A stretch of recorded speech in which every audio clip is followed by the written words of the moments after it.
Zoning Board of Adjustment meeting Monday, December 13th, 2021.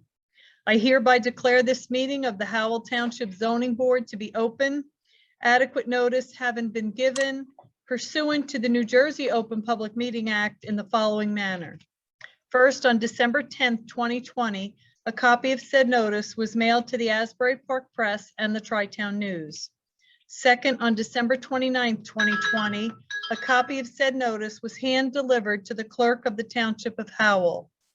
Third, on December 29th, 2020, said notice was posted in the office of the zoning board and on the bulletin board in the Howell Township Municipal Building, 4567 Route 9, Howell Township, New Jersey. Please take note that this meeting is being videotaped for possible future broadcast on Howell Township TV 77. This meeting is a judicial proceeding. Any questions or comments must be limited to the issues of what the board may legally consider in reaching their decision, and the decorum appropriate to a judicial hearing must be maintained at all times. For any members of the public wishing to ask questions or comment on an application, you will need to use the raise your hand feature when the chairman opens the hearing up for members of the public.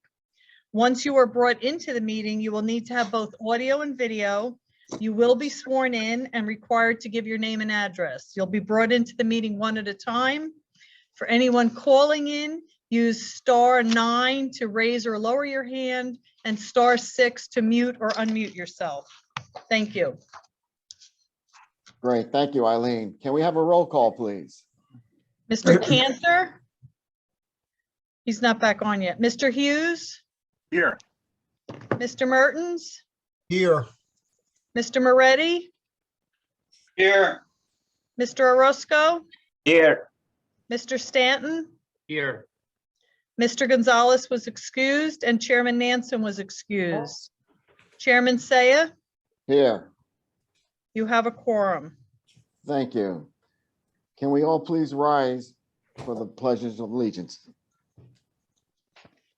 I pledge allegiance Allegiance to the flag of the United States of America America, States of and and to to the the republic and for to the which it republic stands, which is stands, one nation, nation, under God, indivisible, visible, with with liberty liberty and and justice justice. for all. Okay, I'd like to take a moment of silence for those that lost their lives with the terrible storm Yeah. Friday night across the Midwest. Let's give ourselves 20 seconds, please. Yeah.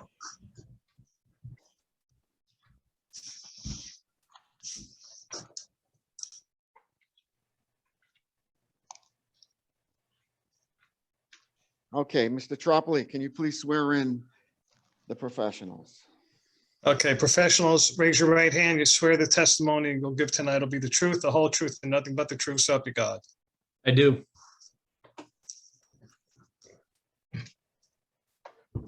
Yeah. I do, sorry. Yeah, Eileen, I think I'm having connectivity problems. Okay, The professionals have been sworn in for the evening, but I think I'm going to get on a different device. I'm having some problems. all right. If you want to log off, log back in, we'll just wait for you. Okay, Okay. let the record show that Mr. Cantor has joined us. Okay, I'll be right back, folks. We'll wait on you, Ron. Thank you. Did you log him in? He like disappeared and Maybe because he was already logged in, he finds, I don't know. just logged him in.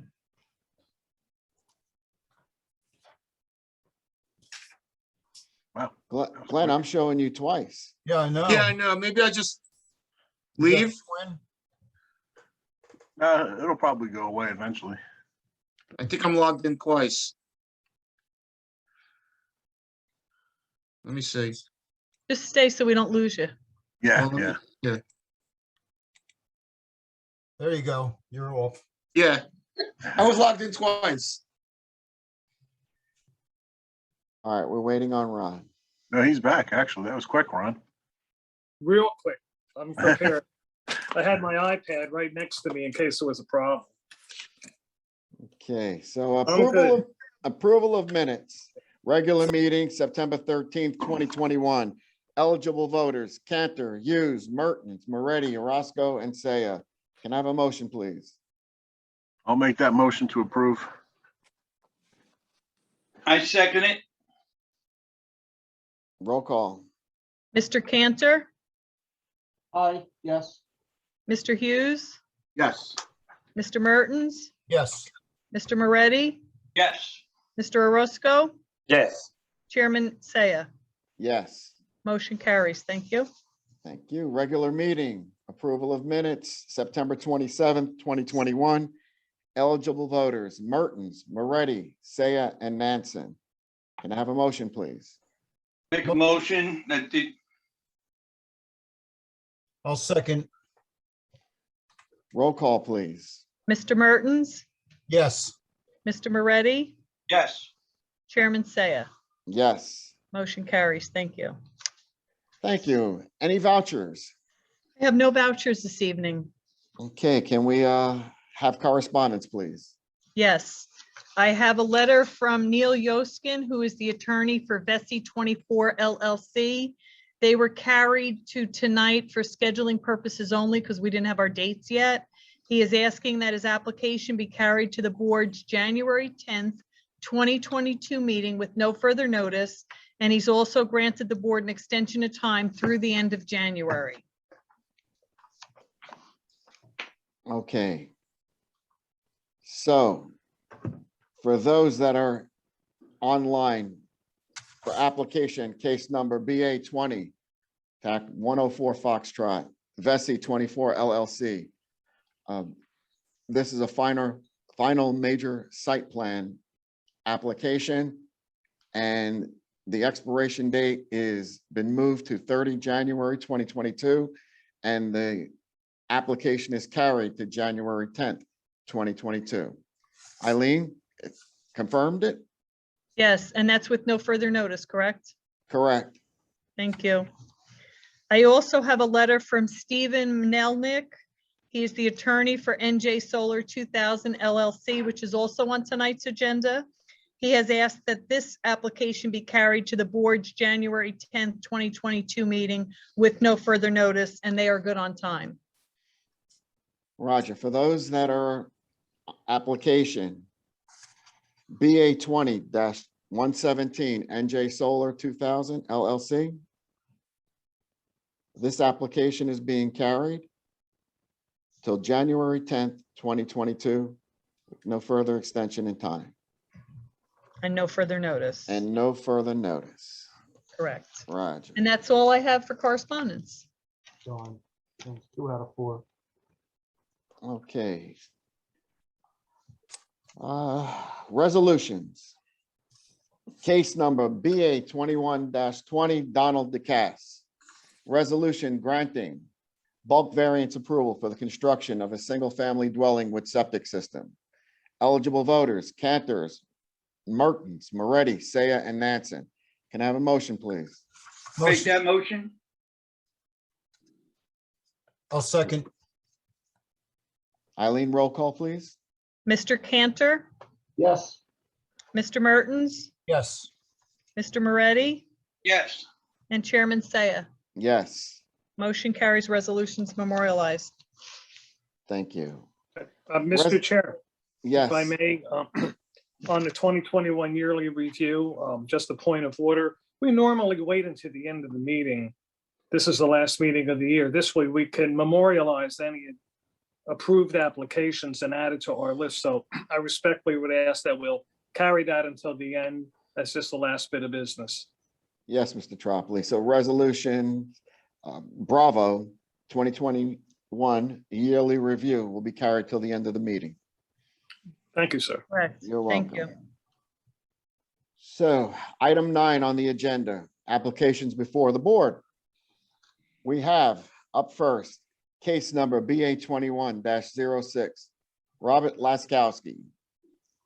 This is a use variance, preliminary and final major site plan and bulk variances. For those that are listening, application of Robert Laskowski as applicant and 1600 Route 9 LLC as owner seeking use variance Maltese. and preliminary and final major site plan approval with bulk variances to construct a 2,400 square foot That's a 40 by 60 garage/storage building, a 2-story addition to the existing 1-story residential dwelling, and associated site improvements to operate a contractor's business on premises known as Block 137, Lot 14, 1600 US Highway 9 South. This case was originally scheduled to be heard on August 9th, 2021, when it was carried to August 23rd, 2021, with no further notice. On August 23rd, 2021, the application was carried to September 13th, 2021, with no further notice. This application was partially heard on September 13th, 2021, when it was carried to November 8th, 2021, with no further notice. On November 8th, 2021, this application was carried to December 13th, 2021, with no further notice. The expiration on this application is January 31st, 2021, and the eligible voters are Cantor, Hughes, Mertens, Moretti, Orozco, Saya, and Nansen. Eileen, do we have any other certifications? Just Mr. Stanton. And we'll add Mr. Stanton to the eligible voters. Okay. Mr. Chairman Trump? Nansen, Chairman Saya, Yes, should the expiration date be 2022 and not 2021? Yes, sorry, that's a typo. No problem. good catch. Thank you, sir. Okay, Mr. Tropoli? For this is a continuation application. I note Mr. Hanlon is appearing. I will ask that he unmute and enter his appearance. And essentially, we're still in the middle of his case. The witnesses that he had produced the last time, I believe, have been all sworn, Mr. Laskowski, Mr. Maltese, and Justin Osiello. Is that correct, Mr. Hanlon? With one exception. Good evening, Mr. Chairman. Christopher Hanlon from Hanlon, Neiman and Wright, appearing on behalf of the applicant. Good evening, board members. Tonight we have a planner, Ms. Nazaro Cafone, who is part of our team, and she probably should be sworn for this application once she is admitted. Okay, very well. Do you have any other witnesses other than the ones I placed on the record? No, it's Mr. Laskowski and Mr. Maltese and Ms. Nazaro Cafone. That's it. Okay, I see Ms. Cafone. Christine, if you would unmute, please, and raise your right hand, we'll swear you in. I swear the testimony that you'll give this evening will be the truth, whole truth, nothing but the truth, so help you God. Yes, I do. Okay, your name for the record, please. It's Christine Nazaro, Nazzaro, Cafone, C-O-F as in Frank, O-N-E. Business address is 125 Half Mile Road, Suite 200, Red Bank, New Jersey, 07701. Thank you. Mr. Hanlon, just for the record, could you take us through Ms. Cafone's requirements, her resume briefly for the record? Sure. Ms. Cafone, will you please edify the board concerning your qualifications? Sure. I've been practicing as a licensed professional planner in the state of New Jersey for 26 years. I've been qualified in Howell and about 400 and something other planning and zoning boards throughout the state of New Jersey. I teach planning and zoning courses for the Rutgers Center for Government Services. In addition to that, I'm an affordable housing special master in about 2 dozen different locations. My firm is the appointed planner for the Casino Redevelopment Authority and a number of other municipalities, but by and large, my practice is appearing before planning and zoning boards. I have a master's degree in city and regional planning, and I am a planner by exam, and my licenses are current and valid, and I also have an AICP national planning license. We accept your credentials, Christine. Thank you. It's nice to be back. Yes. Thank you, Mr. Chairman. Okay. Mr. Chairman, when we last left off, the board had raised some issues concerning the site plan. And it is my understanding that Mr. Maltese's firm has submitted revised site plans. We were hoping to get a written report from Mr. Cunliffe. It's my understanding that his comments are going to be oral. So I don't know if this is appropriate, Mr. Chairman, but it might be appropriate to start with that so we can try to be as efficient as possible during tonight's hearing, which I know is a packed agenda for you. Okay, so Charlie, I thought you sent out the technicals. Yeah, Mr. Chair, I apologize. I didn't get a chance to formalize it in a written document. I did reach out to Mr. Maltese's office last week and relay some of the concerns that I still have with the site plan. If the board recalls, I'm sharing my screen. This is the most current iteration of the applicant's site plan. It's a property on Route 9 that runs lengthwise east-west. It's an existing I think it's a one-story existing residential structure that they want to convert to 2 stories with office to operate a contractor's business out of the site. With that, they're proposing the addition of a 4-bay garage to house the applicant's equipment. They're proposing a 2-way drive aisle with some associated parking, some in the front of the structure along Route 9, and then some between the existing structure and the proposed garage. If the board recalls, the last hearing that we had back in September, the big hangup was circulation of the site. Obviously, the lot is, somewhat narrow with the 50-foot buffer requirement along the southerly part of the track. The southerly is the left-hand part of my screen here. The big hangup was one, fire access. I've since spoken with the fire chief. The applicant has added a fire lane striping along the northerly side of their site access. He indicated in an emergency, he would drive his truck in to access the site for fire purposes. And, the frequency of that happening would be very rare. If to get out of the site, they would shut down Route 9 to get the access, the vehicle out of the site. Now, as far as the applicant circulation and trash refuse collection and things like that, the prior iteration had a refuse enclosure at the northwesterly corner of the property.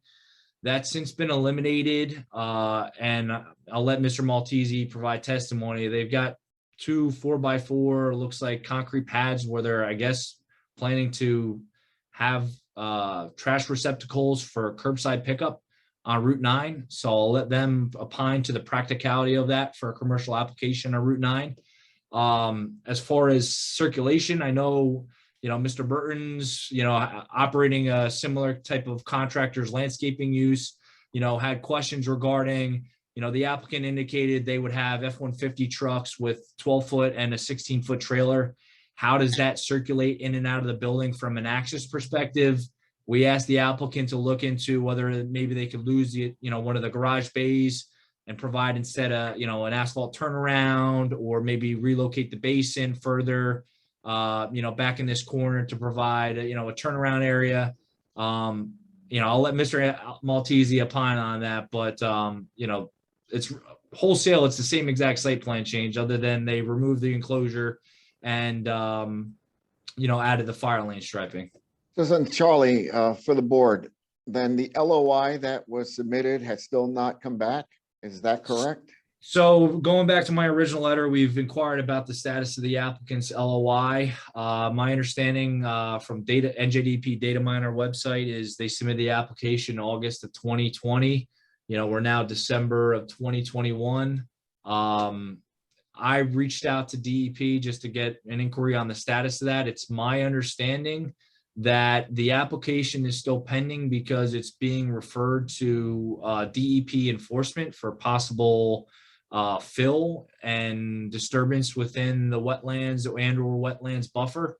I'll let Mr. Maltese opine on that, whether or not he's reached out to DEP to get an update on that.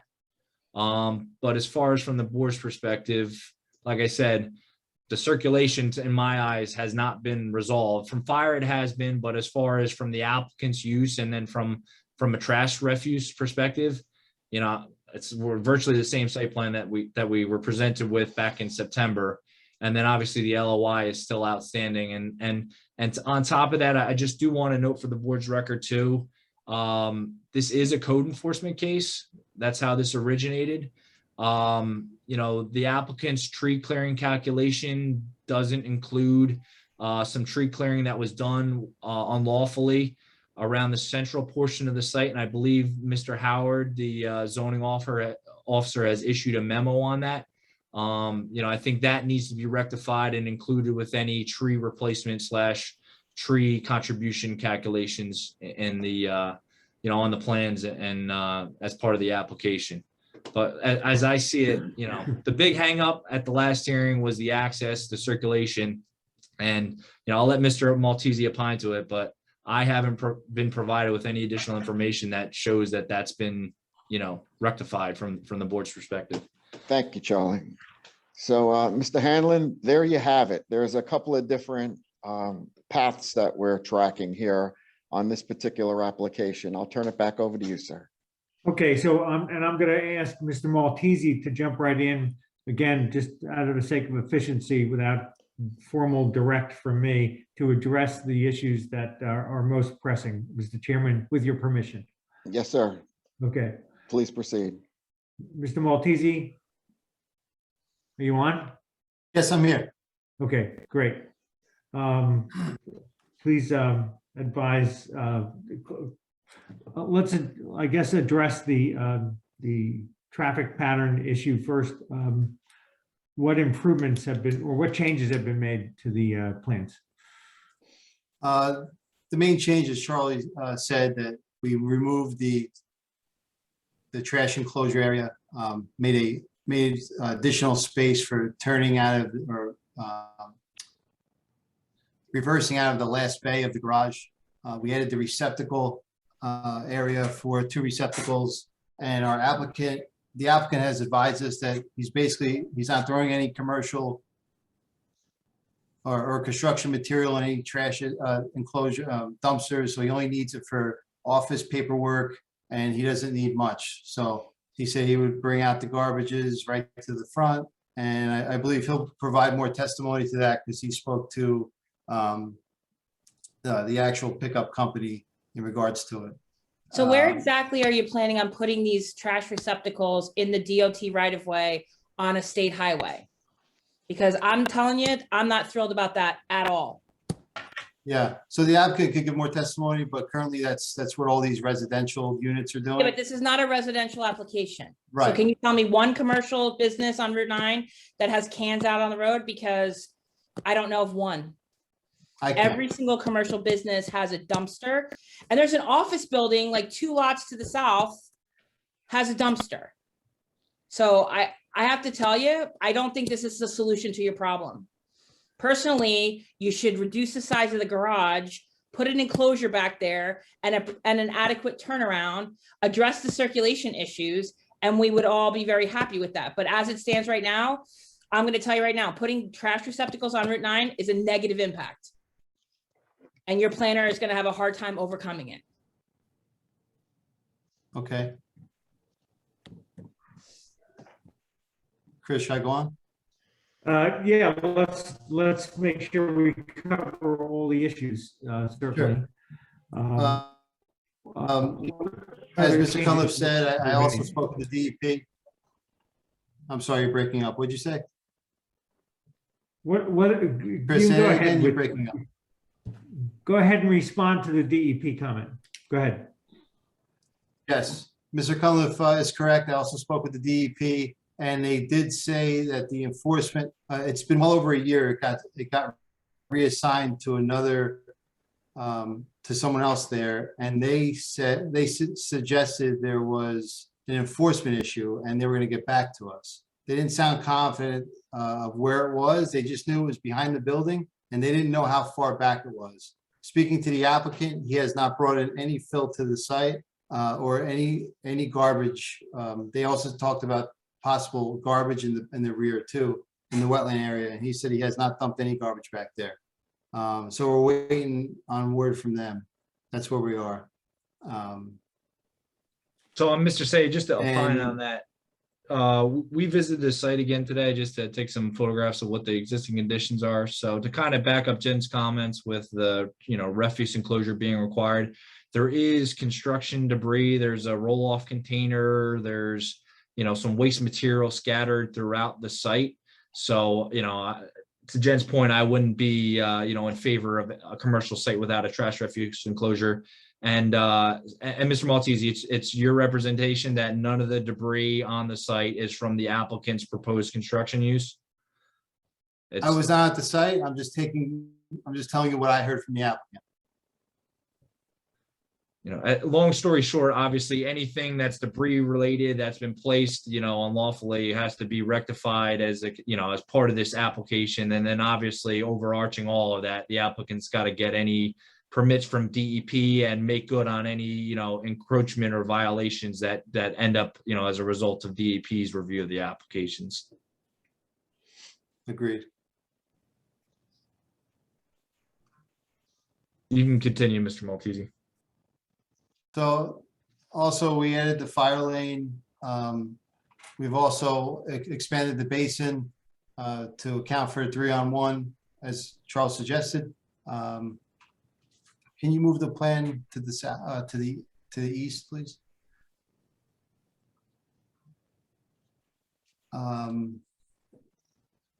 We've addressed the lighting. There were some lighting comments we've addressed. And I believe we addressed every comment that was on there. There was an exception for the monument sign where we were in variance because we have a monument sign of 5 feet in width, whereas it's maximum 4 feet in width. So I believe we are seeking a variance on that. The applicant can give testimony in regards to it, but that we did not make a change on. So, and Mr. Chair, just to add, they did revise the lighting. They provided the 3000K lights that we requested. I will note that the lighting change does necessitate like a new relief because they went down in the temperature and I think the intensity of the lights. There's some areas of the parking area which are below the 0.3 minimum foot candle average required by our ordinance.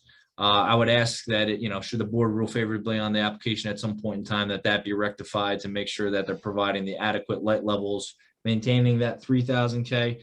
And, with the stormwater management, Mr. Maltese is correct. He did make revisions to the grading of the basin. They did expand the footprint of the bottom, the sand bottom, to maximize the infiltration capacity.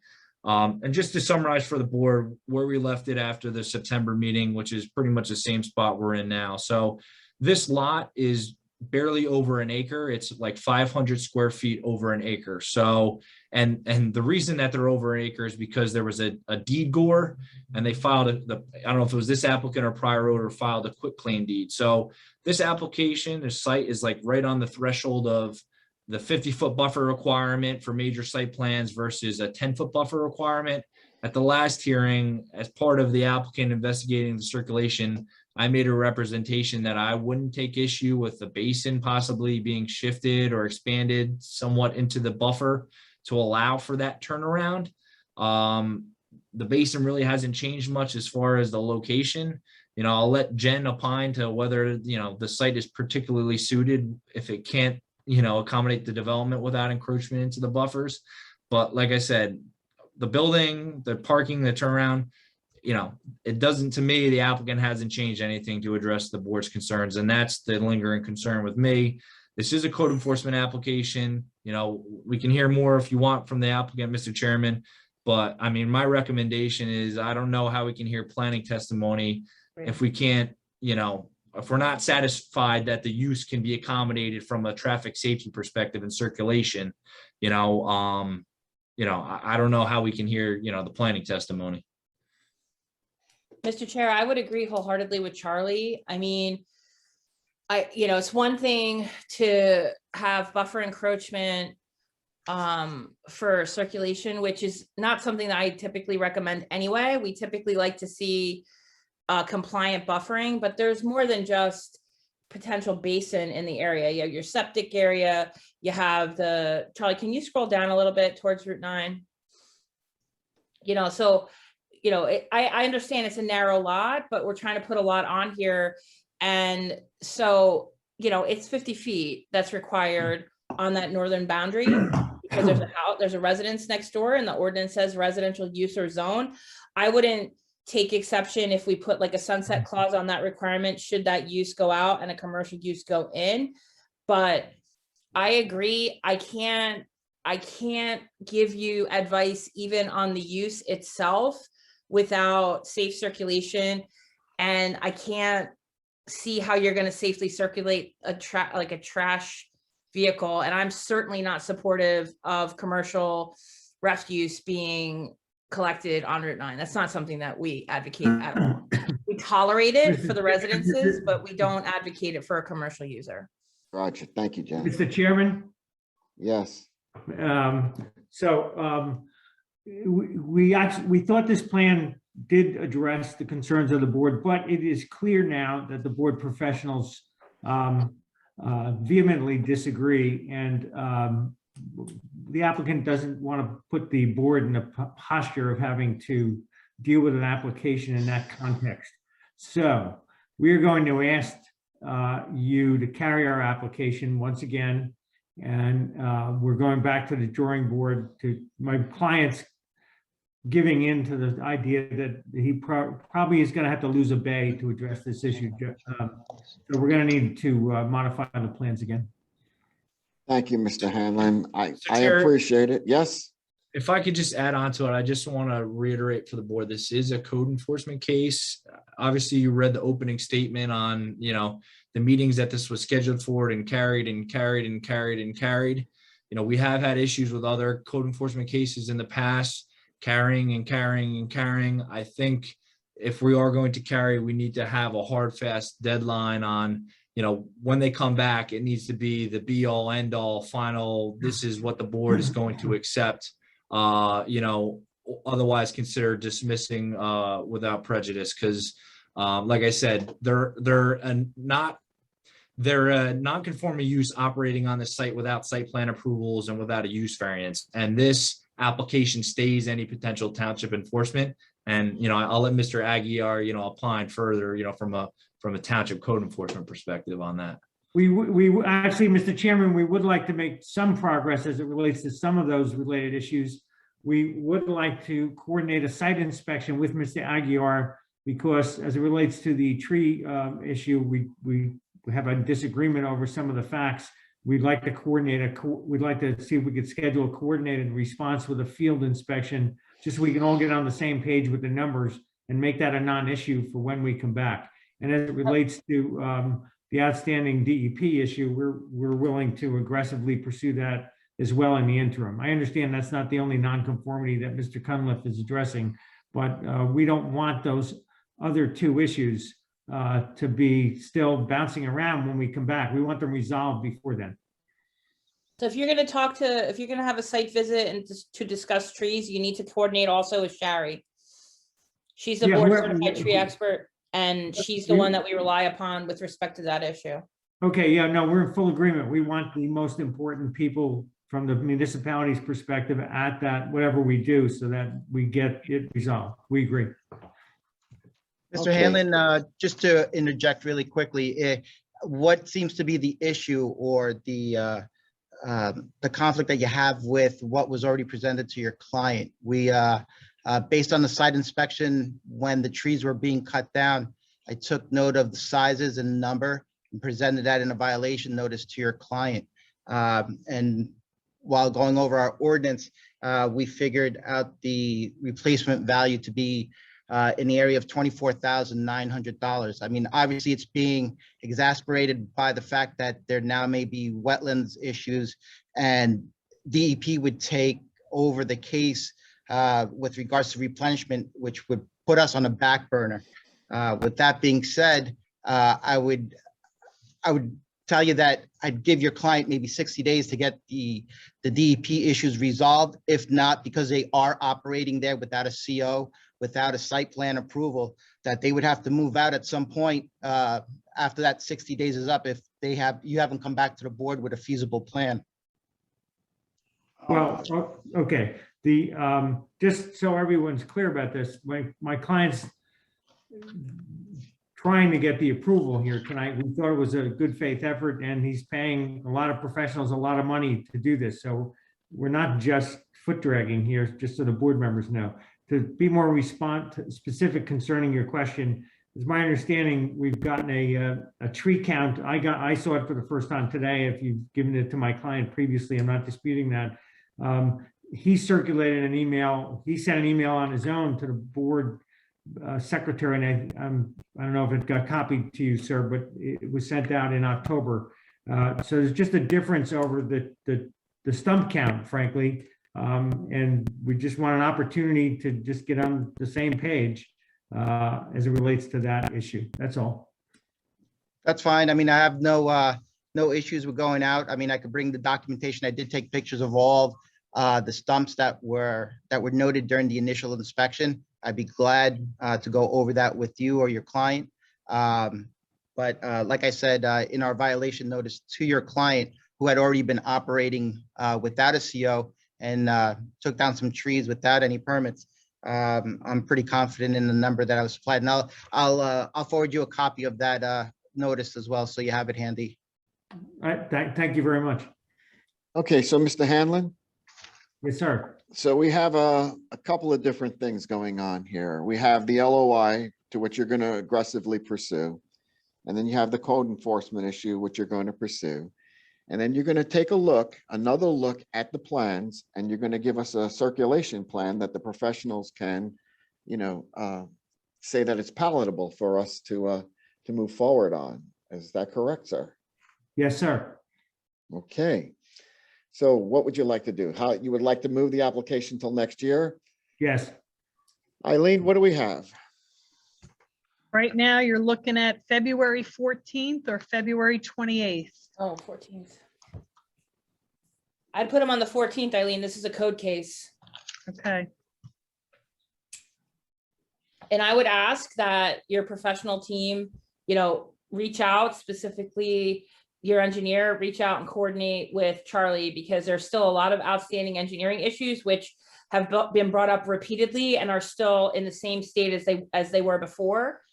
And so this is something that we're looking to get resolved, but you guys are going to have to reach out and put pen to paper and get this resolved.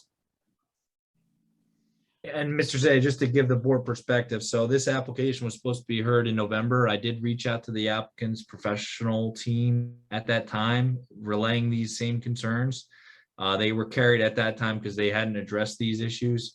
So, these aren't surprises this was verbatim things that we identified at the last hearing back in September as being an issue for the site, for the application. Yes, Mr. Conliffe, I'm tracking, and that's why I'm imploring Mr. Hanlon to, let's see if we can get another bite at the apple here and get it right this time around. Mr. Hanlon, I also need an extension of time through the end of February or March of next year. You could do it on the record. Okay, my client is authorizing me to extend the statutory deadline for this board to act on this application until the date specified by the board secretary. End of March. Yes. End of that's March fine. will work. Thank That's you. fine.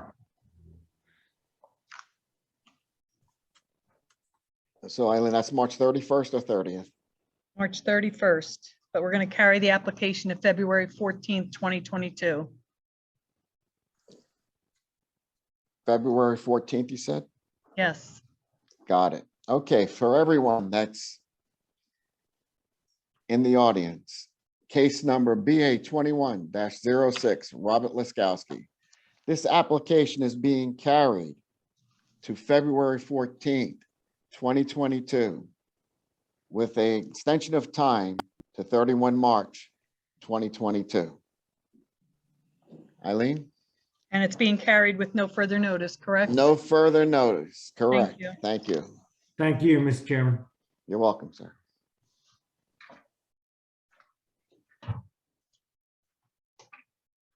And there is a typo on the next application. The expiration date should be February 6, 2022. It does say 2021. Sorry about that. Got it.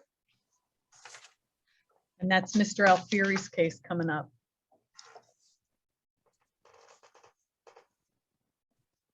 Okay, so. Okay, we good are- night. Good night, Mr. Hanlon. Thank you very much, sir. Thank you.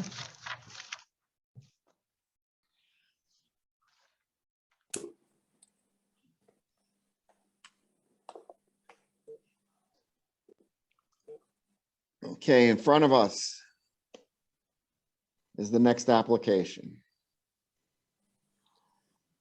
And this is case number BA 21-14 IPP Solar. This is a conditional use variance, preliminary and final major subdivision, and preliminary and final major site plan. The description, application of IPP Solar LLC as applicant and Stavola Realty Company, Lot 17, and Stavola Construction Materials, Lots 27 and 28, as owners seeking conditional use variance, preliminary and final major subdivision, and preliminary and final major site plan to construct a 23.25 acre, 4.7 megawatt solar facility consisting of 2 solar panel arrays, 2 concrete pads for equipment, 7-foot high chain link perimeter security fence with gate, and 2 associated 26 wide management basins and buffer landscaping, as well as an additional electric utility improvements on adjacent lot 18 to connect to the pros solar farm facility to the JCP&L electric grid network on premises known as block 41, lot 17, 27, and 28 Victory Road.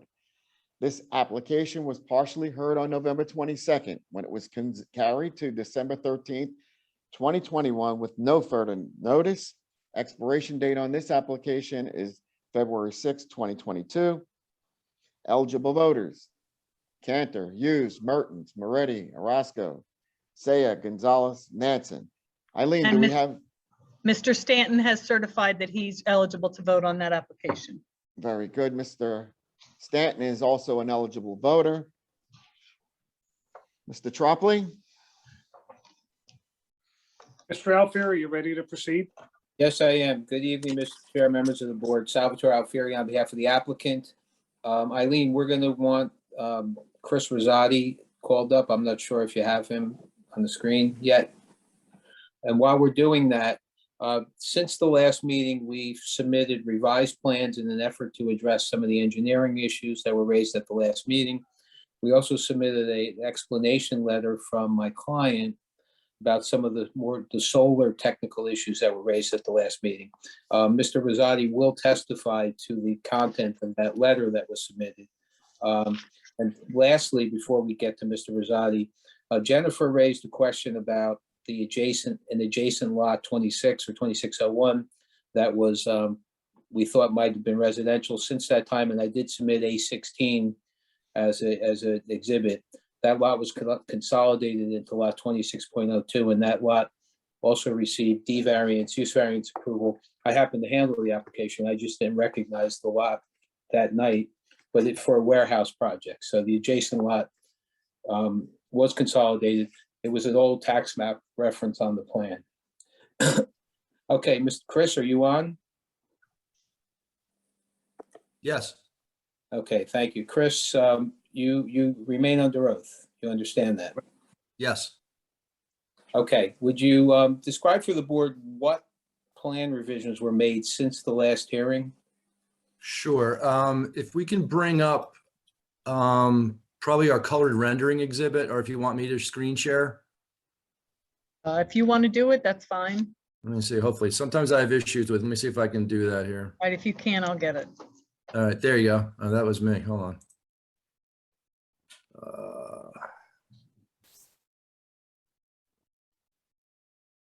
Yeah, I'm not seeing oh, there it is. I'm sorry.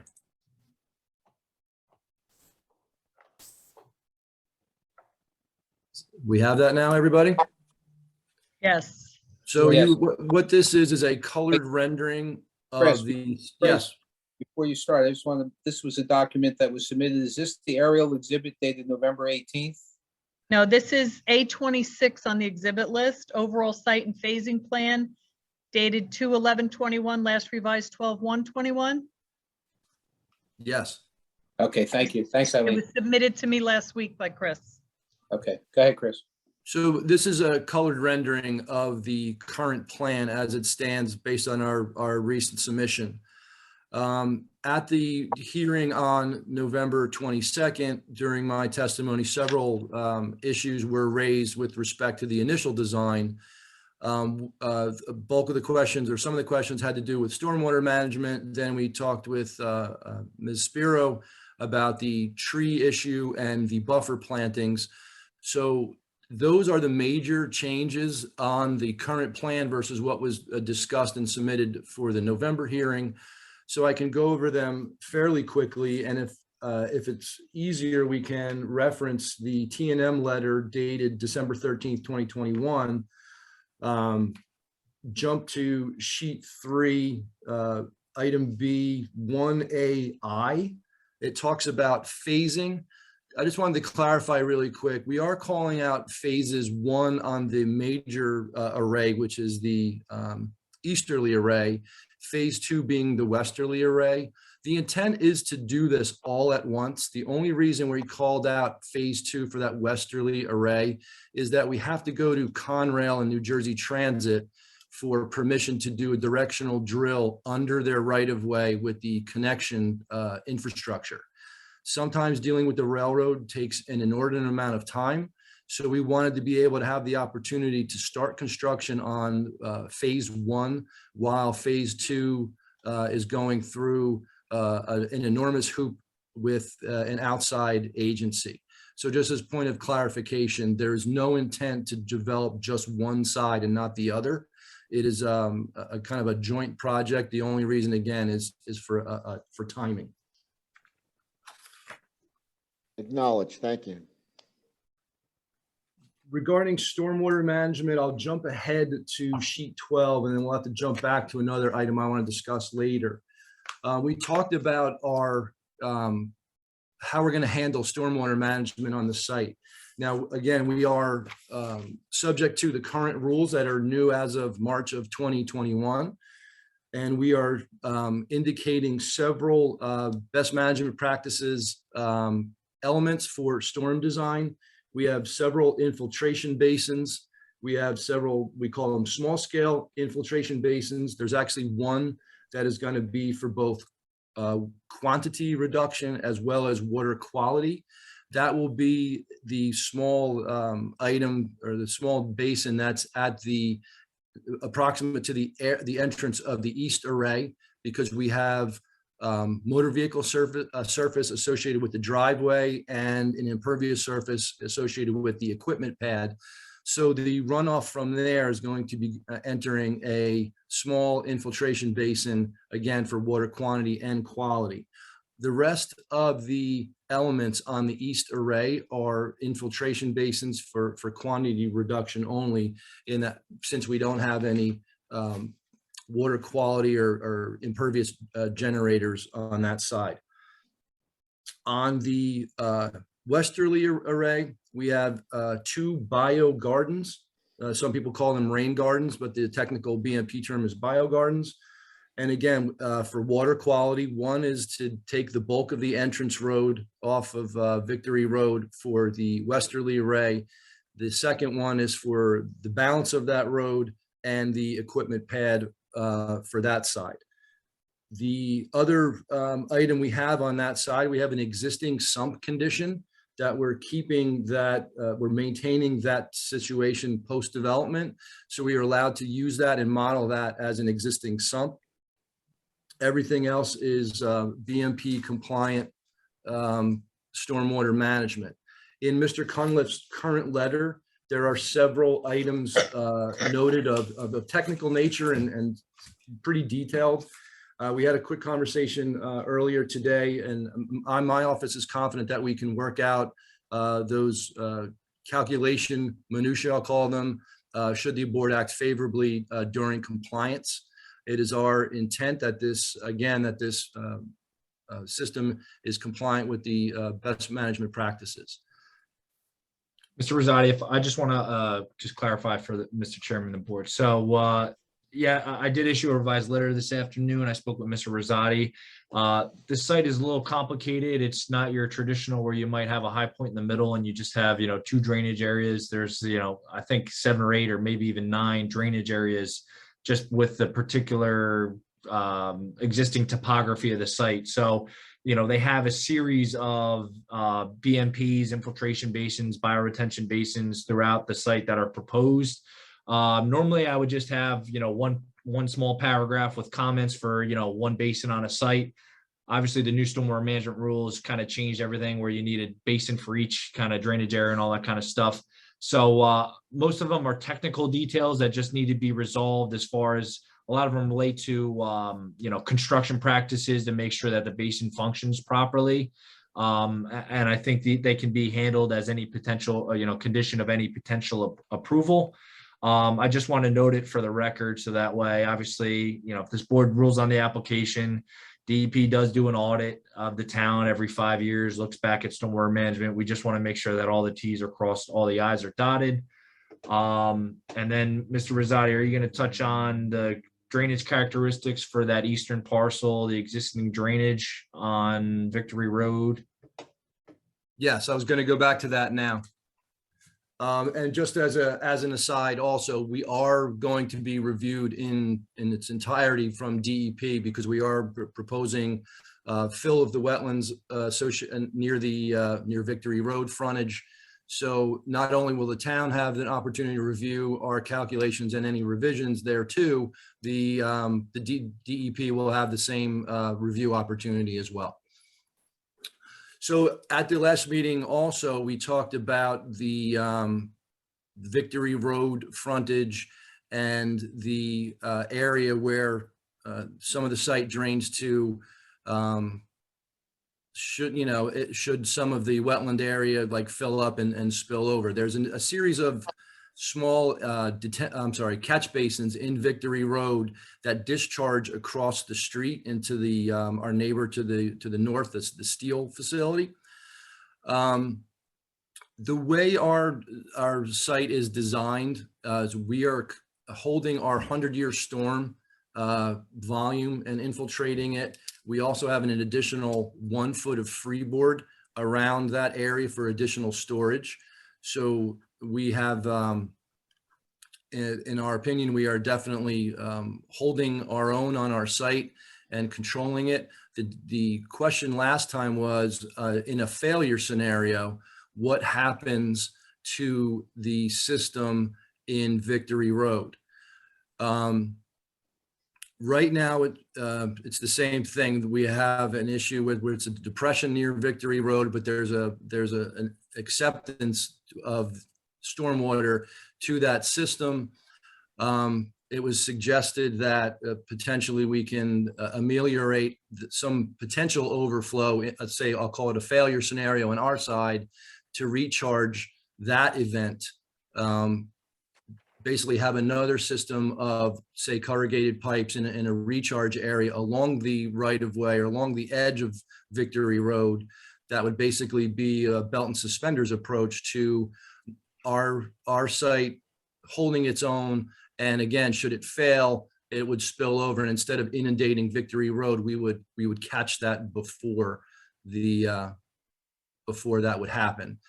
Spoken with the applicant, I think we are, again, something that we didn't really look at in too much detail, but we can make the commitment that we will work with your engineer and come up with something that he is satisfied with to protect that area of Victory Road. Again, should the 100-year storm plus the 1 foot of freeboard fail and stormwater runoff spill onto Victory Road.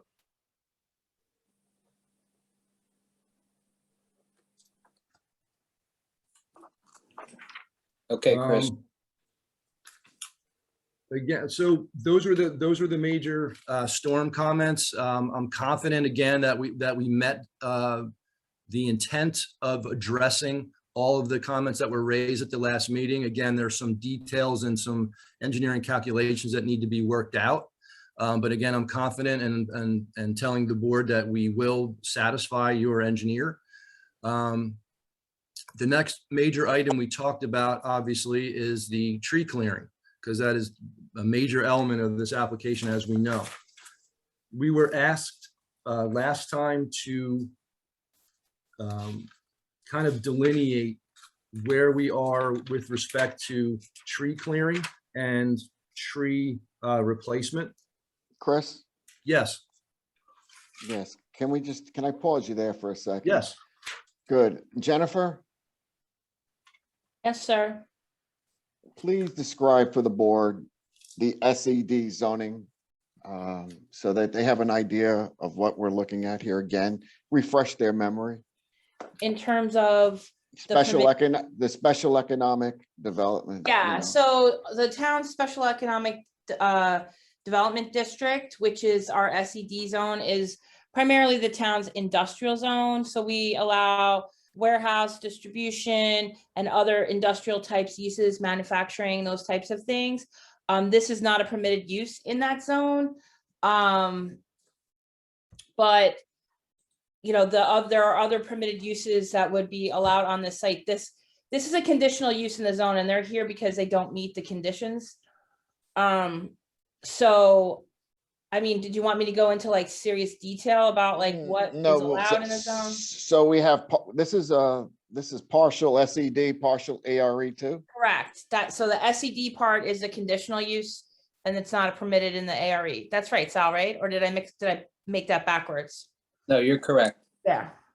Okay, so the alternative to this then that was presented as a concept was what, warehousing? Yeah, that's permitted. Got it. So just so the board understands, and then of course, the ARE2 portion, this solar array, is it a permitted use, Jennifer? No. No, it's similar to what we have with the other application that it's a conditional use in the ARE6, and it's not and it's permitted in the SED. I'm sorry, I'm not on myself. I'm not on my game tonight. Sorry. It's all right, Jen.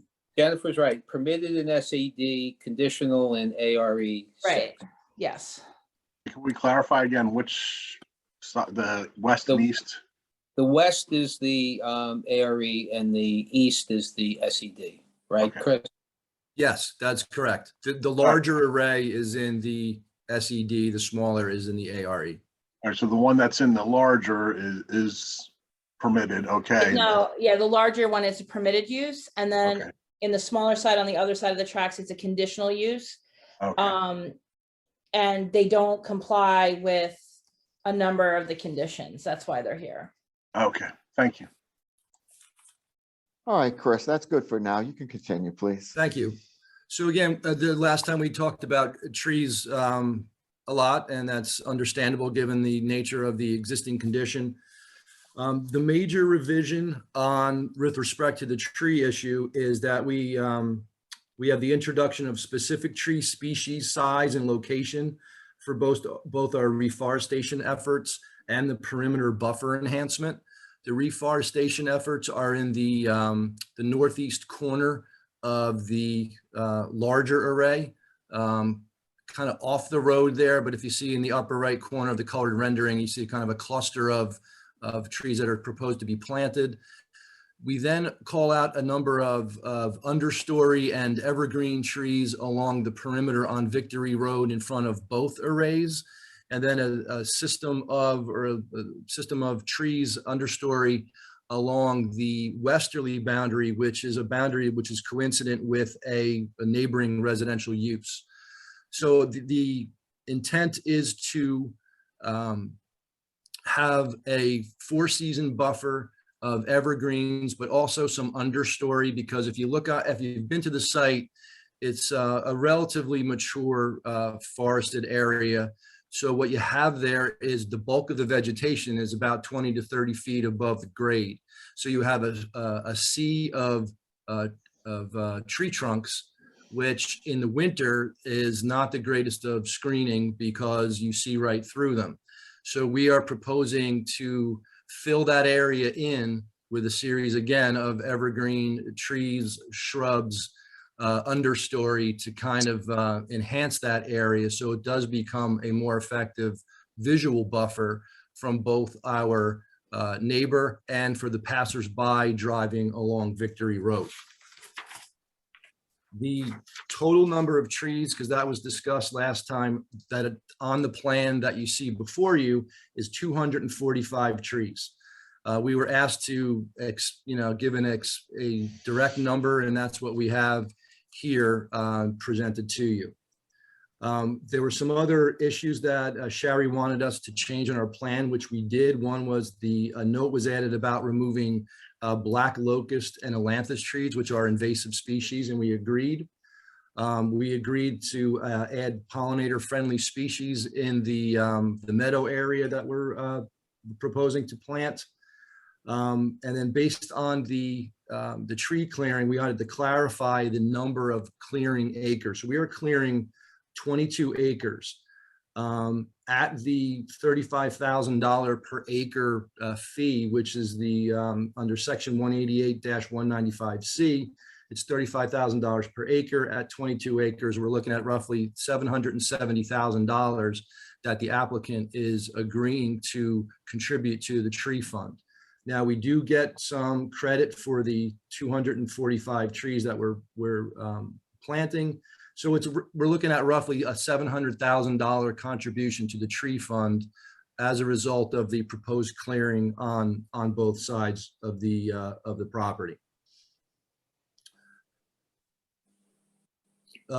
Several other items that we revised the Woodlands Management Plan, again, for notes showing a tree protection fence. And again, it's the pollinator species. So those are the major changes that we did that you from what you had last time, what we reviewed last time and discussed. So to follow up other items that we talked about that various members brought up are, one of the issues is this a PGM project, and why do we not have the PJM? So we talked about last time that this is a net metered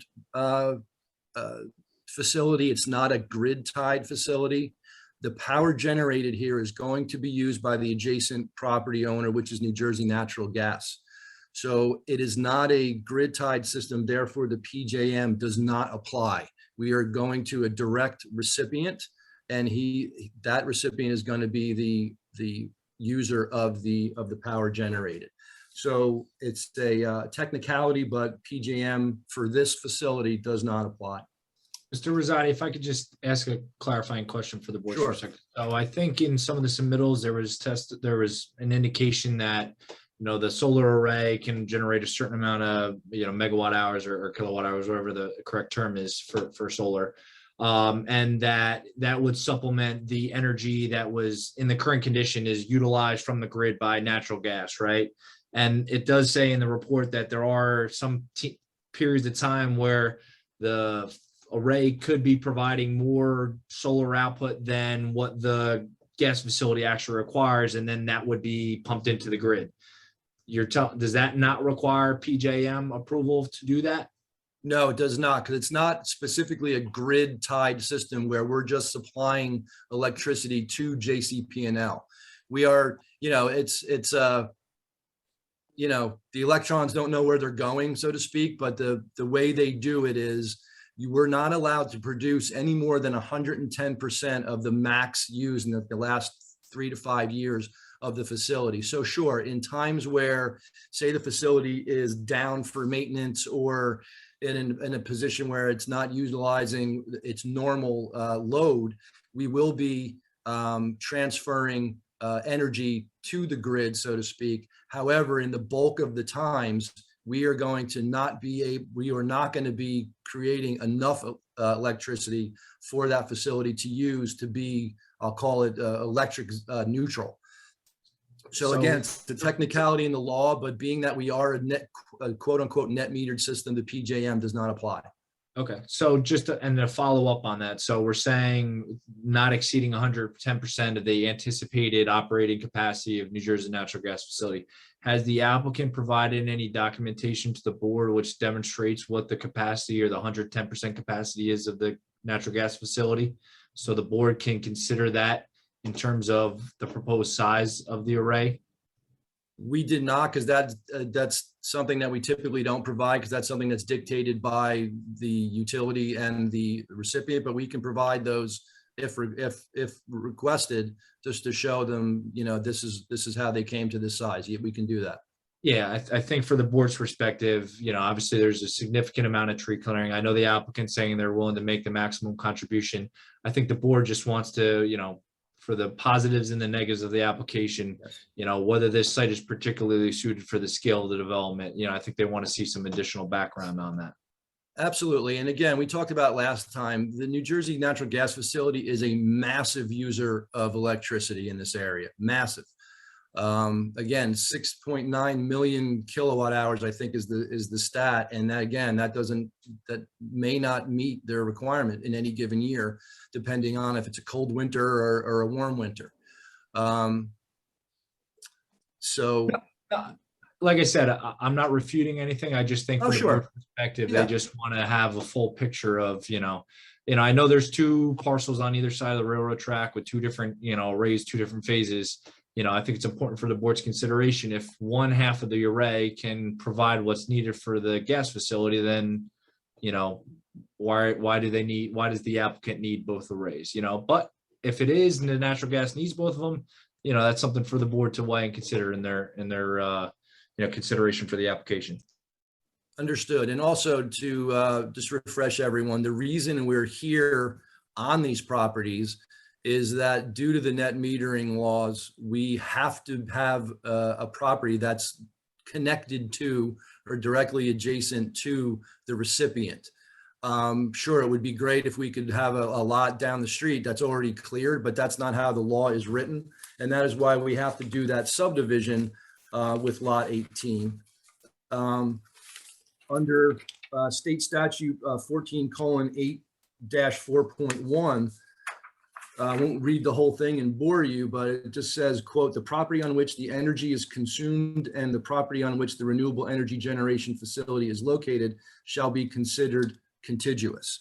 Now, we know we have that right of way in between the west array and the east array, but we also have other documentation to show that the right of way for a railroad does not disqualify the lot to the west as being contiguous. So again, there's several reasons we're here. One is New Jersey Natural Gas needs the power, and two, they need a lot next to them in order to put this facility thereon.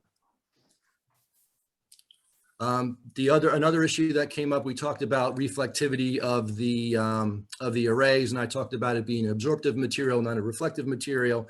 However, it was also asked that we contact FAA, in which we did. We applied to FAA to show them what we're doing, and we are currently waiting their response. They did request some additional information as far as the corners of the property, so they can map it a little bit more carefully.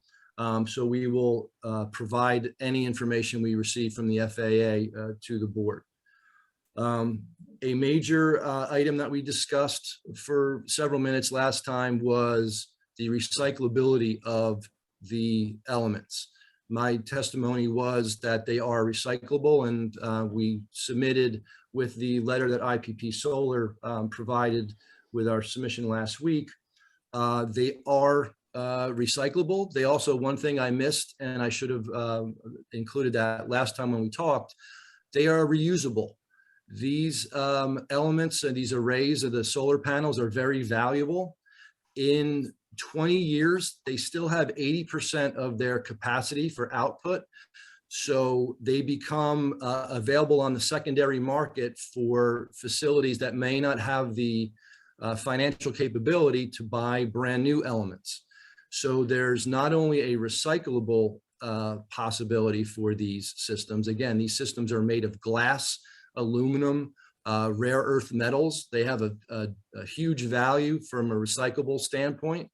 And there are facilities that are gearing up to do this more than they are today. It's a relatively new technology. So right now there's really not a large quantity of old solar panels that are getting recycled, but that is getting more and more every day. And so the market is reacting appropriately and providing a service to not only recycle them, but perhaps reuse them at an alternate location.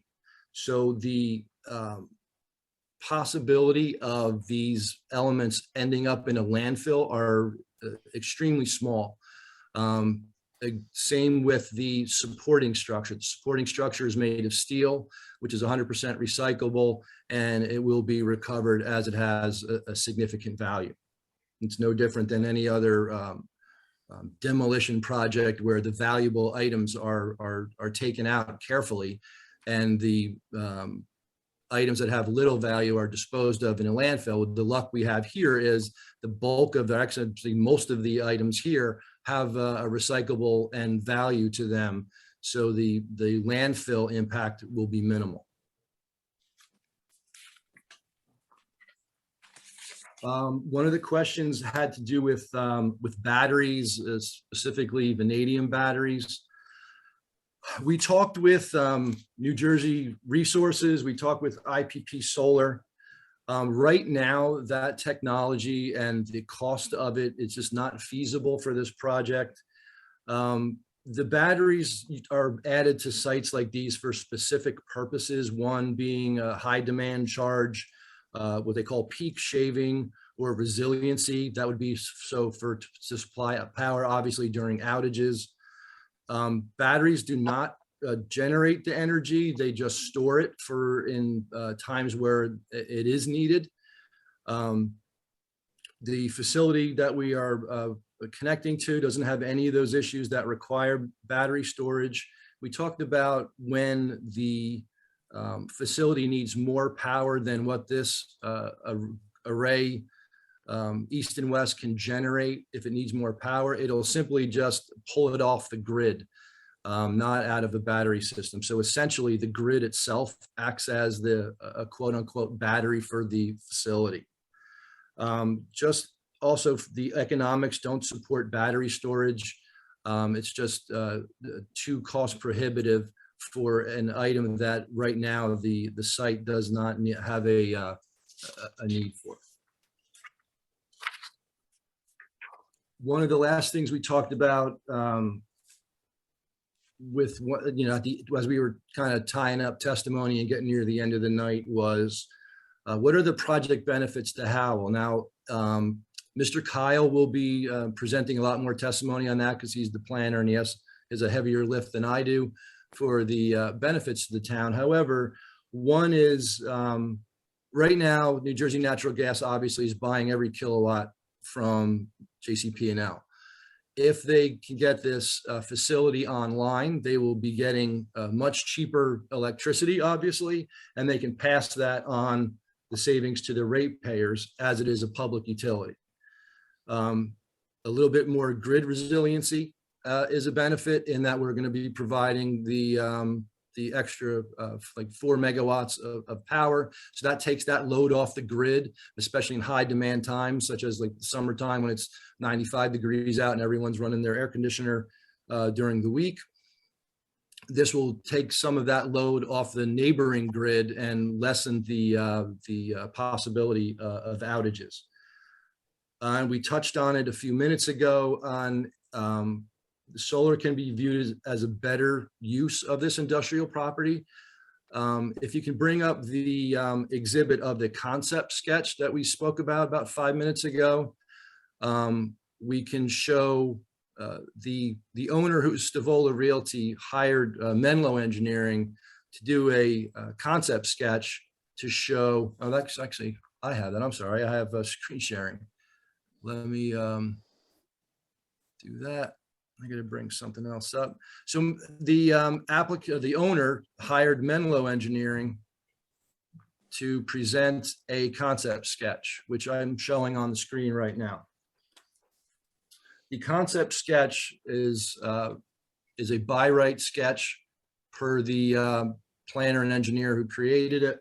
We are looking at about 10,000 square feet of office and 230,000 square feet of warehouse space, 100 parking stalls, 53 berths for tractor trailers, et cetera. So in my estimation, not having this and having a solar field, which is a very passive application, very passive use, we're looking at maybe 1 trip or 2 trips per month or maybe quarter once this gets up and operating and fine-tuned versus, you know, multiple trips per peak hour or many trips per peak hour for something like this. So the question was asked, what can go there by right? And this is it. So a benefit of our our application would be, we would have a passive solar system versus a fairly intense, very intense warehouse distribution facility. Chris, Mr. Say, if Yes. I could just opine on that too, so just to give the board some perspective, like that's a concept plan without any buffer requirements shown, without any grading, without any detailed stormwater management design. So, on this site, could a 250,000 square foot warehouse fit there?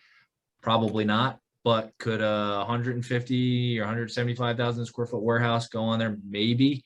I think the point is, warehousing is a permitted use in the zone, and that it's a significantly more traffic intensive generator than solar, obviously. But I just wanted to put that on the record for the board. Charlie, That's thank you. fair. I get the idea.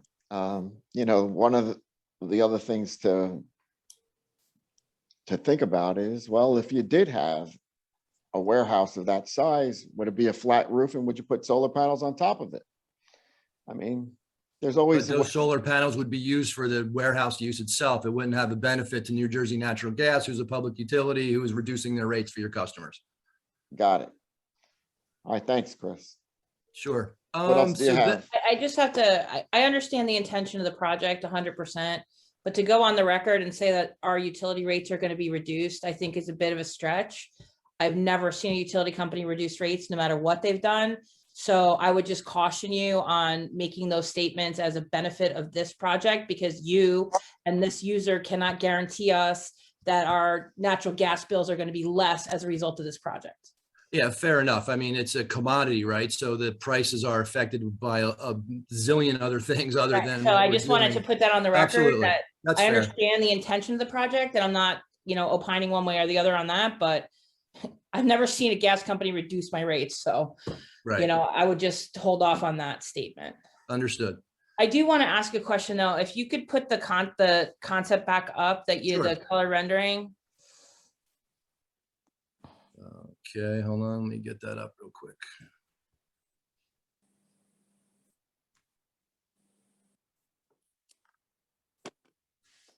This one? Yeah. So we talked a little bit at the last meeting about that area that you're subdividing out. That's to the bottom of the property. That's not the area I'm talking about. It's below that. Yep. Yes. So, and that it was being basically cleared, and there was testimony provided that, it has to be cleared because of shading. It's a significant distance from the panels. And then when you look at the western array, there's woods right up to the property line. So I have a very difficult time swallowing that area needs to be wholesale cleared, because it is far from the array. And I think it could stand to, some of those trees could be maintained in that area. If you want, we can supply the shading analysis, and should that prove that a little bit less clearing is necessary, we can adjust it. We were told that that's the shading analysis. Right, so and- my question is then on the western side, how come it can be wooded right up to the property line? Well, they and could here it be can't? different height of trees, different species, something like that. I mean, the shading analysis isn't done by our office. We were provided that, but again, we can provide that as follow-up if needed. Mr. Chair, I would submit that there could be some plantings in that area. We're talking, how wide is that, Chris? It's 100 feet wide, right? Yeah, let me zoom in. I gotta see. I can't, my eyes aren't that good. It seems rather uniform. Yeah, it's of a 129. clearing area Yeah, for. I mean, for shading yeah, we So you're can, talking we can- about 129 feet to the property line and then another 50 feet to the panels. Yeah, So you're talking almost 200 feet away. I have a hard time believing that this area has been in this condition for a very long period of time. The rail line doesn't automatically create a different climate to the west that would make me think that there are wholesale differences in the trees. And you're clearing 20 something acres of trees. I think you guys could give us back some. yeah, but I was just told that we have, some of those trees are 70 feet tall, and we go to 2.5 times the tree height for clearing. But again, if we have an opportunity not to clear as much, we will do so, and we will show show the board. Well, I would submit that I don't want to leave this to a resolution compliance saying maybe, because understanding how construction works, it's going to get cleared. So this is something that I want in the resolution as being resolved between your office and us, meaning Shari, Charlie, and myself, as part of resolution compliance before the project is able to move forward, because I do think that there is an opportunity for us to prevent wholesale clearing on this section of the project. I think that's fair. That's something we can work out with all three or all four entities to show you what would be necessary in that area of things. That's all I have, Mr. Chair. Mr. Chairman, Yes, Mr. Cantor. can the trees be topped? Is there a way to just lessen the height of the trees and keep them there? I would That's submit we typical- could certainly look into that with Shari for sure. Yeah, that's typically not a well-accepted practice for tree health. But again, I'm 99% sure your licensed tree expert will say the same thing. Tree topping is best avoided. All right, then let's keep the trees then.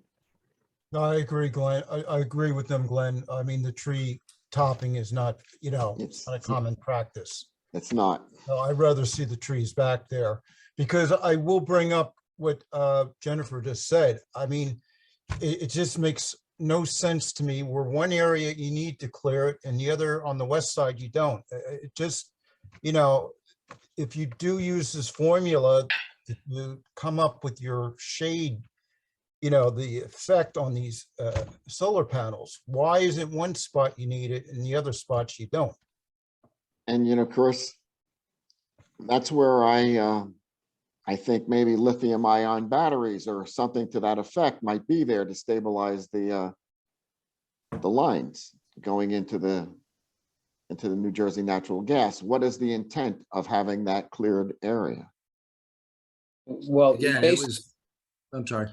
based upon Jennifer's comments, we have no issue at all working with the board professionals to preserve or replant trees in that area to minimize the impact. We have no issue with that. Okay. Members of the board, any of you Wait. have any questions? Chris, did you, just before, Mr. Chair, Chris, was there anything else you wanted to cover?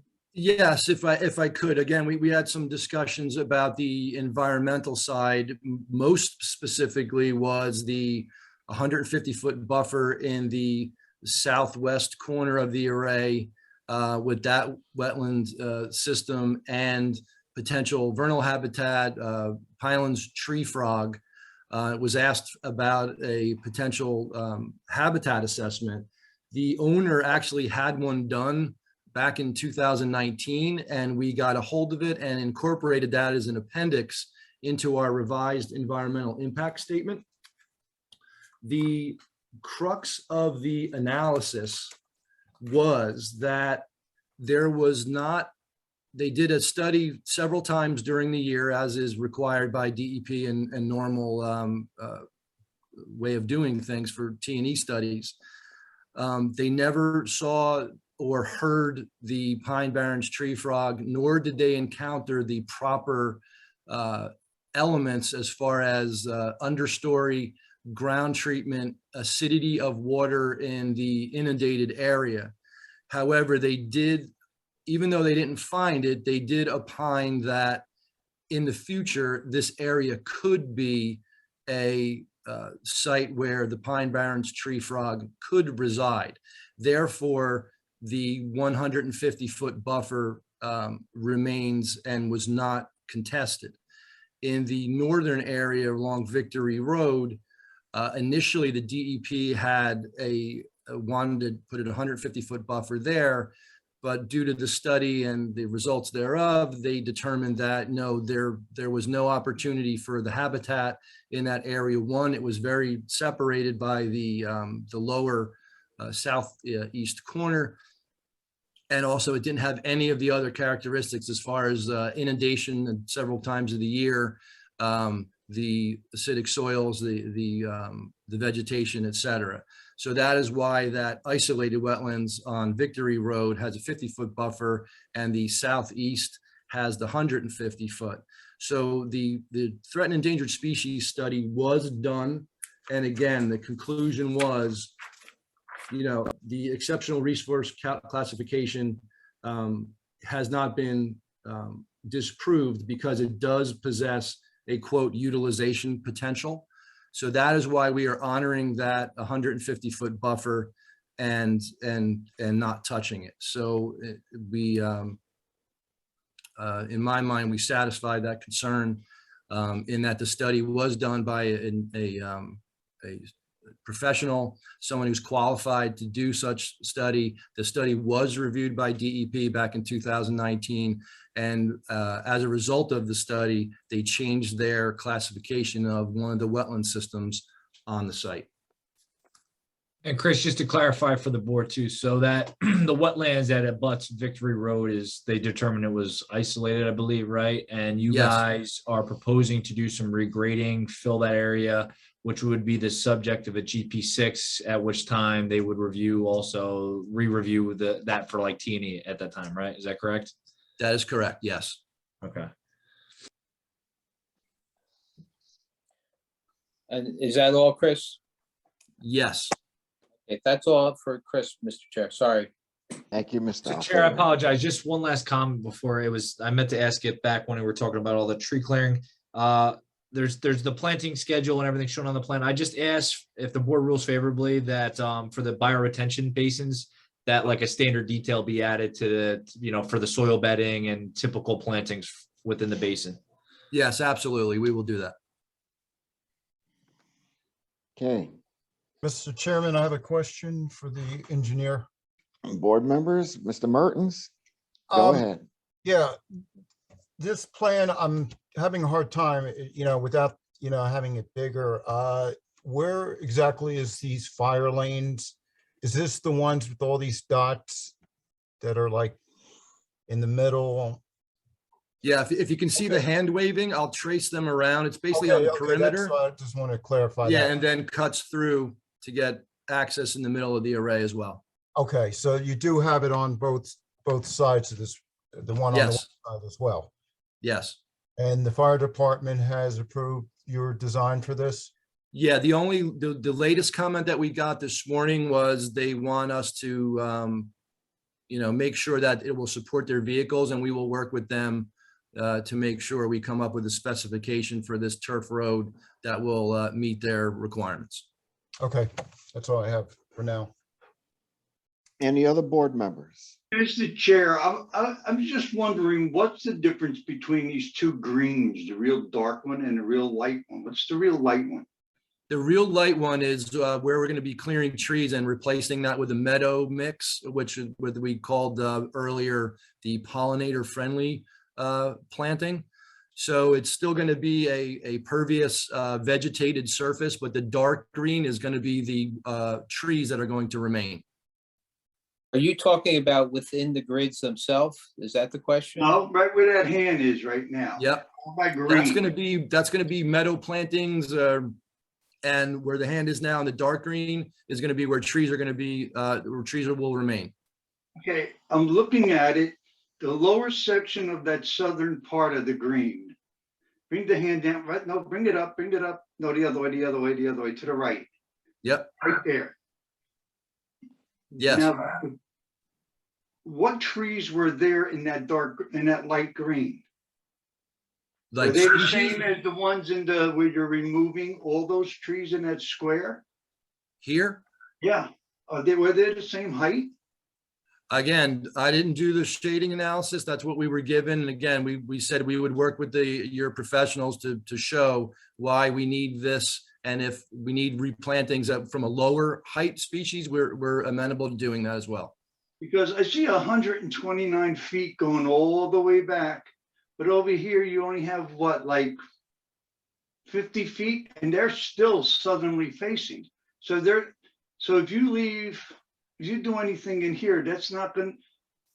You're just going to remove the trees completely in that 129, and just plant. I don't understand it. I'm a little confused. Yeah, You again, can go over that a little bit with me. we agreed to revisit this and save what we can. And also plant, if needed, lower species that won't grow as high and shade the array. And so it just wouldn't be so much of a clear cut as it's showing now. All right, that area is 129 feet back, but Yes. the area up to the right of it, right, little higher to your right, right there. No, back. That's not 129 feet. No, Why is that so much shorter than the 129? it was just based on the shading analysis and tree species and what they've seen from aerial photography, et cetera. That's the line they struck. But again, knowing the board's concern on this item, we will revisit it with your professionals to make sure the clearing is kept to a minimum. Okay. Mr. Saya, Mr. Chairman, if I could just jump back into, I want to touch on Mr. Rosati's comment regarding the fire access. So obviously, you know, I don't want to create an issue from a stormwater management perspective. I know the fire official obviously wants it to be stabilized so he can drive a truck. I think some consideration needs to be the frequency of when that might occur. Yes. You know, we don't want to put in something that's going to trigger some additional stormwater management required as far as like impervious surfaces. So I just asked that the final detail also has to be like subject to, you know, our approval too, from a stormwater perspective. I don't want to make the applicant have to go, you know, increase the size of the basins 3 times because now that's a, you know, regulated motor vehicle surface. So just wanted to get it on the. Thank you for that. That's going to be my drive 100%. The last thing I want to do is make this a motor vehicle surface.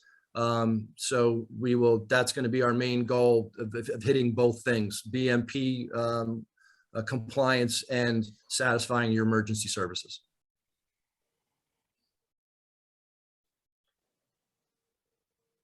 Anybody, other board members have any other questions for the engineer?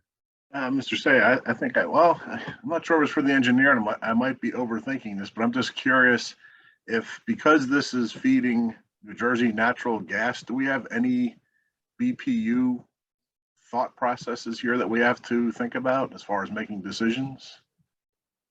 Am I way overthinking this? This is Sal Alfieri speaking. I mean, any BPU approval or regulatory issues would be outside the scope of this board and would be a condition of approval if required. So, but New Jersey Natural Gas is regulated by the BPU, so they would need to get whatever approvals they need, if any. Okay, that clears up. Thank you. Any other board members? Okay, Mr. Alfieri. Jim Kyle is our planner, and I don't believe he was sworn. no, he was. We never got to him, but he needs to be let in. All right, let's swear him in before he says anything. His hand is raised. Okay, here he goes. Okay, let's see. Okay, I can't see him. Oh, there he is. Okay, here. Jim, good. Can you raise your right hand, take an oath, to swear the testimony you give this evening be the truth, the whole truth, nothing but the truth, so help you God? I do. And state your name for the record. Sure. It's James Kyle, K-Y-L-E, with Kyle McManus Associates in Hopewell, New Jersey. And Mr. Kyle, can you briefly put your credentials on the record for the board? Certainly. I have a Bachelor of Science in Environmental Planning and Design from Rutgers, which I received in 1996. I've been a practicing planner for about 25 years. Our office currently represents about 18 municipalities as their consulting planner. I've also appeared before over 230 boards in the state and been qualified as an expert. I'm licensed by the state as a professional planner. I'm also a member of the American Institute of Certified Planners, and all my licenses are in good standing. Mr. Chair? Jen? I've known Mr. Kyle for years. He is an excellent planner, and I have no issue with the board accepting his credentials. Mr. Kyle, we accept your credentials. Thank you. Okay. Thank you, Jen. Thank you, Mr. Chair. Jim, can you understand the variance relief? Sal, can you just hold on 1 second?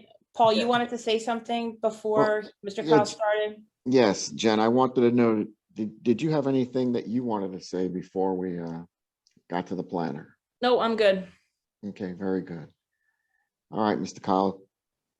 Okay, Jim, can you lay out for the board in a little more detail the variance relief that's required and then provide the statutory justification for that, for the variances? Certainly. So just to let the board have the benefit of what I did to prepare for the case, we've met as a team, discussed the application many times, obviously reviewed the memos from your board professionals. I've also been to the site 3 times and reviewed the master plan and ordinance, and also reviewed all the exhibits that were submitted in advance of the hearing. So we're discussing, this is block 41. It's 4 lots, 17, 18, 27, and 28. All these lots are located on the south side of Victory Road. Currently, both lots are undeveloped, or rather all 4 lots are undeveloped and are mostly wooded. We have a variety of surrounding uses. We have single-family homes to the west immediately of the western array, and then off to the northwest and northeast. There's the steel manufacturing facility that's located immediately north, and then, of course, New Jersey Natural Gas, which is located to the south. And then, as we discussed, the warehouse application, the use variance that was granted off to the west, so there's a variety of non-residential uses on the western side of the site as well. So the relief that we're here seeking tonight are D3 variances, as well as bulk variance relief, along with preliminary and final subdivision and site plan approval. And of course, we're here proposing a net metered solar facility to the benefit of New Jersey Natural Gas. So the properties are located, as we discussed earlier, in 2 zoning districts. The western side of the railroad tracks is located in the ARE 6. This is the agricultural rural estate zone. This permits primarily agricultural and horticultural uses, single-family residences, and also other municipal and related facilities, and also community residences for the developmentally disabled. It also conditionally permits houses of worship, schools, and also community residences with more than 15 or fewer residents. And it also does conditionally permit solar generation facilities. 17 and 18 on the eastern side of the tracks are located in the SED 6. This is the Special Economic Development Zone.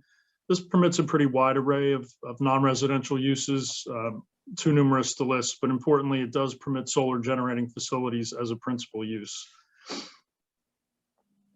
So the relief that we're specifically here seeking, there are 3 conditional use variances. These are D3 variances under the land use law. The first is for the size of the facility, and this is, again, only for the western portion of the tract. 65 acres is the minimum required, and we have 28. There's also a D3 variance for the requirement to provide a PJM feasibility report. As Mr. Rosati had discussed, that is something that's not necessary for a net meter project by the BPU for an application like this. And then finally, D3 use variance to permit the facility on areas occupied by wetlands. As we noted, the only areas where we will be locating this facility are those that we are entitled to fill under a general permit 6 from the DEP. And then finally, a bulk variance that's related to the buffer. The ordinance requires that we use 2 of 3 options, and we're only utilizing 1 of those options. So we do need a bulk variance for that. And I'll describe that in a little more detail when we get to that one. So in terms of the conditional use variances, we are required to demonstrate both the positive and the negative criteria. This is a little bit different than a D1 variance for a use that is altogether not permitted in the zone. And the relevant case here is called Coventry Square v. Westwood Board of Adjustment. And I would note this does represent a little bit less of a legal burden. Essentially what the court said is that a conditional use variance application, their inability to meet all the conditions doesn't necessarily materially affect the appropriateness of the site for the use that's proposed. So the governing body's already determined that the use is permitted here with conditions. So the focus here per the Coventry case is, does the site remain suitable despite the deviations for the positive criteria? And then on the negative, what impact does the departure from that condition first have on adjacent properties? And then second, can we reconcile the grant of the relief given the governing body's intent in putting that standard in place to begin with? So in terms of the positive, I did want to note that the legislature did amend the municipal land use law in 2009. They did specifically include photovoltaic energy facilities as what's called an inherently beneficial use. And the significance of that is that essentially we've satisfied or presumptively satisfied the positive criteria. So the legislature has determined that there is a public benefit to these facilities, and that essentially satisfies purpose A of the municipal land use law to promote the general welfare. So regardless of this, I think there are some purposes of the municipal land use law that would be promoted by the grant of the variance. First is purpose A, to promote the general welfare. Also purpose G, to provide sufficient space in appropriate locations for a variety of uses. And then importantly, purpose N, which is to promote the utilization of renewable energy resources. So overall, the grant of the use variances here, the D3 use variances, essentially promotes the use of renewable energy, which has tremendous benefits to the state as a whole. This is going to help meet renewable energy goals that have been set in the new state energy master plan. It also helps by offsetting the power consumption from the New Jersey natural gas facility. So as we talked about at the last hearing, there was testimony that it's going to offset about 80% of the energy usage of that facility, and it amounts to about 6.9 million kilowatt hours of electricity annually. This facility is going to benefit a public utility. So while we won't talk about direct economic benefit to ratepayers, what I will say is that what this allows it to do is there's a power purchase agreement in place, and it stabilizes that electric rate over a period of 20 years. So rather than New Jersey natural gas being subjected to fluctuating energy costs, they've essentially stabilized that cost over a 20-year period. So that will eventually help the ratepayer in that it stabilizes that cost and it's more predictable for New Jersey natural gas. It also helps offset stress on the grid, as Mr. Rosati talked about, and I've worked with Mr. Rosati on a number of these types of facilities, including grid scale facilities. So the issue in New Jersey with power consumption, pretty much in the summer, is that we typically have to import energy from adjacent states during high peak times. So in the summertime, when everybody's running their air conditioners, the BPU has to purchase energy from adjacent states and import it at great cost. So what facilities like this do, and as we see more and more of these come online, it's going to stabilize that situation, and it's going to the benefit of the ratepayer in that we'll have to import less energy at great cost. So again, as we add more and more of these types of facilities and offset grid use, it'll help stabilize that and eventually stabilize costs for ratepayers, electric ratepayers. And again, I don't think we're quite there yet, to Ms. Beam's point. But as we see more and more of these, and as we progress with the energy master plan and there's more and more renewables used, we will see that situation play out. The other point and the benefit here is, this use is a passive use. We don't have any significant traffic that's associated with it. So when you compare it to, the warehouse use, whether it's 150,000 or 250,000, this facility has far less impact on the community. First, from a traffic perspective, it doesn't require any township services or anything like that. The other benefit here is that these solar panels are approximately 8 feet off the ground at their highest point. When you compare that form to a building form, a warehouse that could be 35, 40, 50 feet tall. As we install the buffering that's proposed that Mr. Rosati reviewed on the site plan, this facility is much easier to buffer, and we're going to be able to effectively screen it better than a building or other type of facility that would be here. So we think we can effectively address that screening, and compared to other permitted uses, particularly for the SED portion of the property, this will be a far less impactful use to the community at large. So I think the site does remain suitable despite the deviations that we have. While we don't meet the minimum acreage requirement, we do comply with all the other requirements in the ordinance for solar facilities. So particularly the setbacks, and then the buffering requirement, as Mr. Rosati had testified to. Our intent is to comply with those standards fully and provide the buffering that's required, at least in terms of the plant material at the perimeter. As we talked about, the PJM feasibility study is not something that we can produce for this application. It's not required by the BPU. So it's, I guess you could kind of call it a hardship, because we're unable to produce that because they will not issue it for this type of project. It's clearly something that maybe wasn't anticipated at the time the ordinance was put together back in 2010. And as far as the wetlands disturbance, again, the only wetland areas that are affected here are those that are being filled or will be filled under a general permit issued by the DEP. Essentially, if we comply with all the requirements for that permit, the applicant is entitled to that permit. All the other wetland areas on the site and all the buffers, the enhanced buffer, the 150 feet that's required will be provided. So I think given the nature of the fact that we do comply with all the underlying requirements in terms of setbacks, we will provide all the buffering. I think the site does remain suitable despite the deviations that we have. Now on the negative, looking at these conditions not being met and the impact to adjacent properties, as I noted, we are complying with all setback and buffering requirements. So the reduced lot area doesn't really materially affect adjacent properties, as the project would be largely the same, whether it's 65 acres or 28 acres, similar to what we're proposing. Focusing on other potential impacts here. So when I was out at the site with Mr. Rosati last week, lot 27 and 28, which is the western side of the array where we do need the conditional use relief, sits approximately a couple of feet lower than the adjacent residential home that's off to our west. That house is about 110 feet from the property line, and this is the one that's on lot 29. I want to go ahead and share.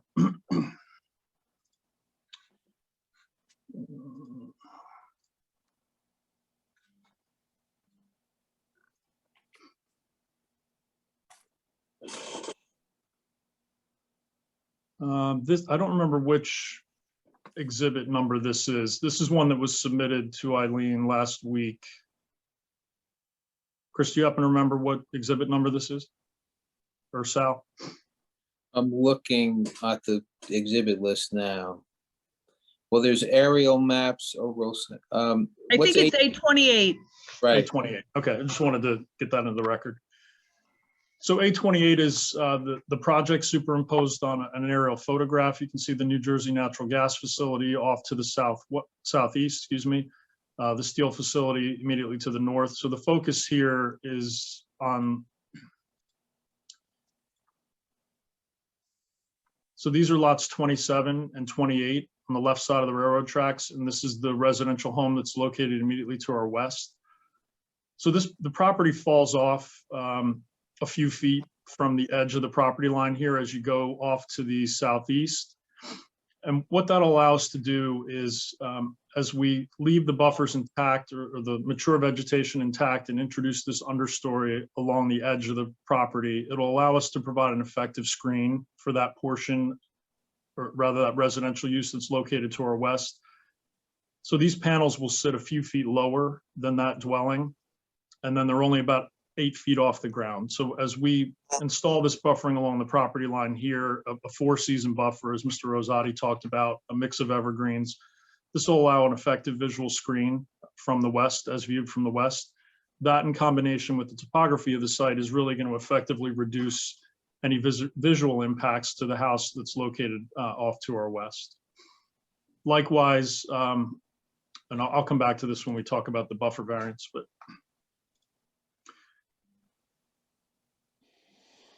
so effectively, we can address that any visual impact from the grant of the variances on that adjacent property to the west, the residential property. Again, the wetlands fill is being done under a general permit, which the applicant feels they are entitled to based on analysis from our engineering staff. And otherwise, we comply with all the other environmental regulations. So really, any site development would be entitled to these permits. So there shouldn't be any impact to adjacent properties from this variance. Again, the PJM feasibility study is more of a technical issue. Lack of this really has no impact on adjacent properties. And then one other potential negative impact that we've talked about extensively over the course of the last 2 hearings is the tree removal. So as we noted, we're going to comply with the township's tree replacement ordinance. Mr. Rosati estimates that with the offset for what we're installing, it'll be about $700,000 that will be paid into the fund. Obviously, this will allow the township the ability to plant trees in other locations around the township and really help offset that tree removal. We are leaving significant areas in the setbacks intact, so we're supplementing that, as I said, with this understory buffering that Mr. Rosati described. So that should help offset any negative impact really from the tree removal. As far as reconciling the grant of these variances with the intent of the governing body behind those standards, I did review, so the solar ordinance was adopted after a land use plan amendment in 2010. The standards that exist in the ordinance today are largely what was anticipated, or rather address the impacts, potential impacts that were anticipated with that ordinance. So it talked about things like setbacks. It didn't really give a rationale for the specific conditions that were placed in the ordinance, the PJM, the size, things like that. But as I noted, we largely comply with all the setback requirements, and we are complying with the buffering requirements to a certain extent. So I think the lack of a PJM feasibility report, again, it's not necessary for behind the meter projects such as this, and we're filling the wetlands that we're entitled to under permits. So I think overall, these three departures don't really have any substantial impact on the intent. And we can reconcile the grant of the variances here based largely on the fact that, again, whether this project is 28 acres or 65 acres, it's still going to be the same form. So it doesn't largely change based on the relief that we're seeking from the board this evening. The other variance that we need is a bulk variance for the buffer requirements. So the issue here is that the ordinance specifies that we use two of the following. The first is landscaping, fencing, or walls at least 10 feet high. 2, a landscape berm at least 6 feet high. And 3, a building setback measured from the buffer line of at least 200 feet. So unfortunately, providing the 200-foot setback is not practical. It would render most of the site undevelopable and wouldn't be an efficient use. We couldn't meet the needs of this project. So we're really left with the option of the landscaping in combination with a berm. So I think on the positive criteria here, under the C2 analysis, there are purposes of the land use law that are promoted here. A, to promote the health, safety, and general welfare. I, to promote a desirable visual environment. And M, the efficient use of land. I think at the end of the day, what we're proposing represents a better zoning alternative here. We could certainly clear the property, all the way through the setbacks, install the berm and replace with, new trees. But I think what we've come up with is a more effective way to address that. It'll leave the mature vegetation intact along the perimeters, and then we can supplement that with the understory planting. I think it's important that we leave the mature vegetation along the property setbacks and along Victory Road, and then also on the western side. So at the end of the day, this will provide a more effective buffer than clearing completely, installing a berm, and then replacing all that vegetation, which would take years to get to the situation that we have now. So on the positive, I think this represents a better zoning alternative to strict compliance with the buffer requirements, and will have a better visual benefit to the community at large by leaving that more mature vegetation in place. In terms of the negative criteria and any impact to surrounding properties, as I talked about, we have topography working in our favor here in a lot of areas. The western side is lower. The eastern side is pretty flat. So as thinking about the 8-foot panels that we're installing, the vegetation that we're adding to supplement that buffer will provide an effective screen. Essentially, we're going to be able to visually buffer this from all adjacent properties, and particularly from Victory Road, which is the largest area of concern. Then in terms of the intent and purpose of the standard, obviously that is to provide adequate buffering for these facilities. And I think given what we've presented to the board tonight, supplemental buffering that we'll have in combination with the mature trees, I think this will still meet the intent of that, and we'll largely be able to screen this from adjacent properties and from the roadway. So I think we're still meeting the intent of the ordinance, despite the fact that we don't strictly comply, and that the benefits of granting the relief here would outweigh any detriments. Mr. Chairman, that's all I had in the way of direct. I'm happy to answer any questions the board may have. Kyle, thank you. Jennifer? So I just want to kind of summarize a little bit, because that was a pretty thorough testimony. So they're basically here because the solar array is a conditional use in the ARE6 zone, which is the western portion. And there are a number of conditions associated with those facilities in that zone, one of which is the area, as Mr. Kyle discussed, that they have 28 acres as opposed to the 65 that's required. And I think he provided substantial testimony in support of that position. Secondly, the fact that the site is located on a property that has environmentally constrained lands, which again, there has been significant testimony both from Mr. Rosati and from Mr. Kyle about how they're going through the requisite process at the DEP. And then lastly, regarding the PJM report, which as we've heard extensively, this is not a direct connect to the grid, so therefore PJM report would not be needed. In addition, I don't disagree with the testimony regarding the buffering. I would prefer to leave the mature vegetation and supplement it at the direction of Shari, as opposed to clear cutting those mature trees to replace it with a berm and landscaping, which would take a substantial amount of time to reach the same level of maturity as we have out there today. So that being said, of course, there's testimony or comments from members of the public that I guess we'll be hearing from shortly. But that being said, I don't take exception to the testimony as provided. Thank you, Jennifer. Board members, does anyone have any questions for Mr. Kyle? No, Mr. Chairman. Not at this time. Okay, Mr. Say, if I could just add a comment to it. So the board has recently seen an application for an existing solar farm with the addition of a battery storage station behind it. I just want to note for the board's record and the applicant's record that I believe the zoning officer has determined that that is not a permitted use, as it's not listed as a permitted use in any of the zones. So any potential addition to that would be an intensification of the use, and or if it was on an adjacent parcel, not on the same parcel, the solar farm would also require use variance approval, because it's not explicitly listed as a permitted use in any of the zones in the town. So I just wanted to get that on the record. thank you, Charlie. Mr. Alfieri? That's all we have in form of direct testimony. We're prepared to answer any other questions or certainly listen to the public and respond to their questions. Okay, board members, what's the pleasure? Do we want to take a few minutes before we open it up to public? That would Okay, be great. Yeah, 5 minutes would be great, Mr. Chair. all right, Eileen, we're gonna take a 10-minute break, and then we're gonna open it up to public, okay? At this time, the board is going to take a short recess. They'll be back at 9:12 p.m., at which time the chairman will open it up to members of the public. Thank you. Okay, we just need Mr. Kyle.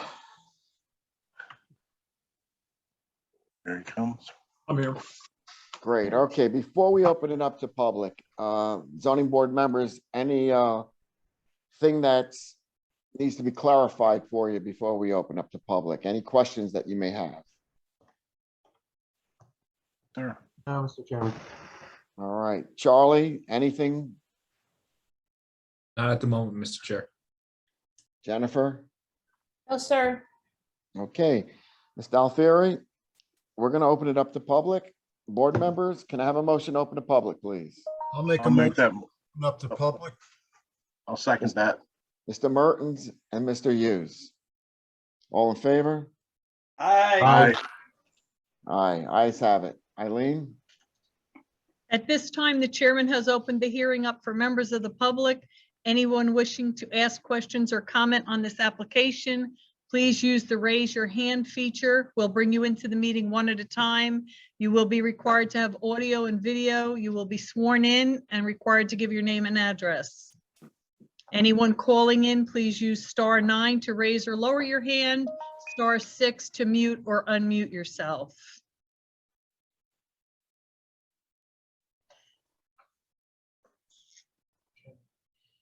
Diane Lindstrom.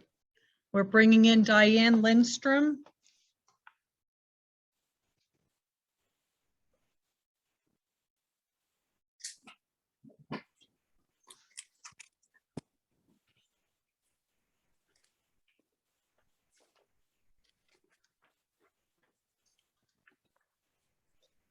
Miss Lindstrom, do you have audio and video?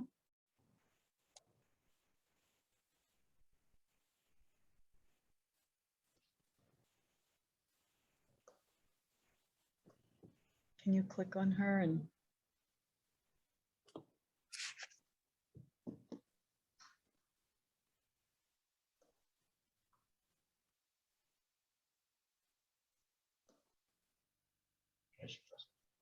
Okay, can you hear us, ma'am?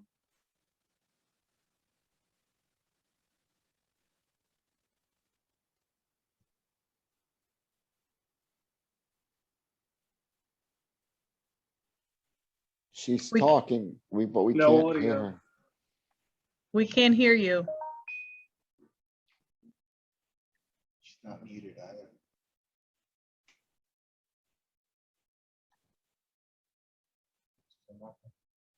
Is there anybody else with their hand raised?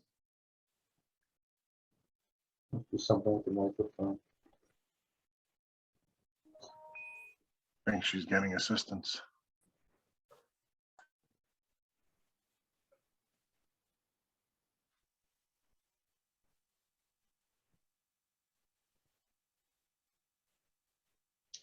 While she works through that, we're gonna bring in Candace Devanero. Okay, we're going to bring in someone else while Miss Lindstrom works on her issues.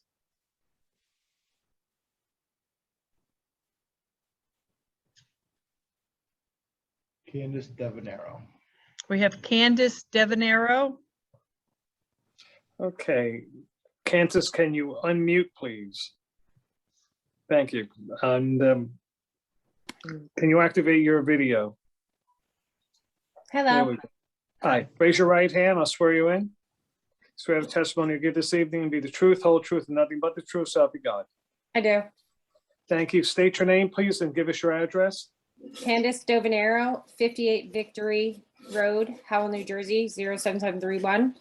I own lots 41, 36, 34, and 42. Okay, and you have questions for individuals, so go right ahead. I have questions and statements.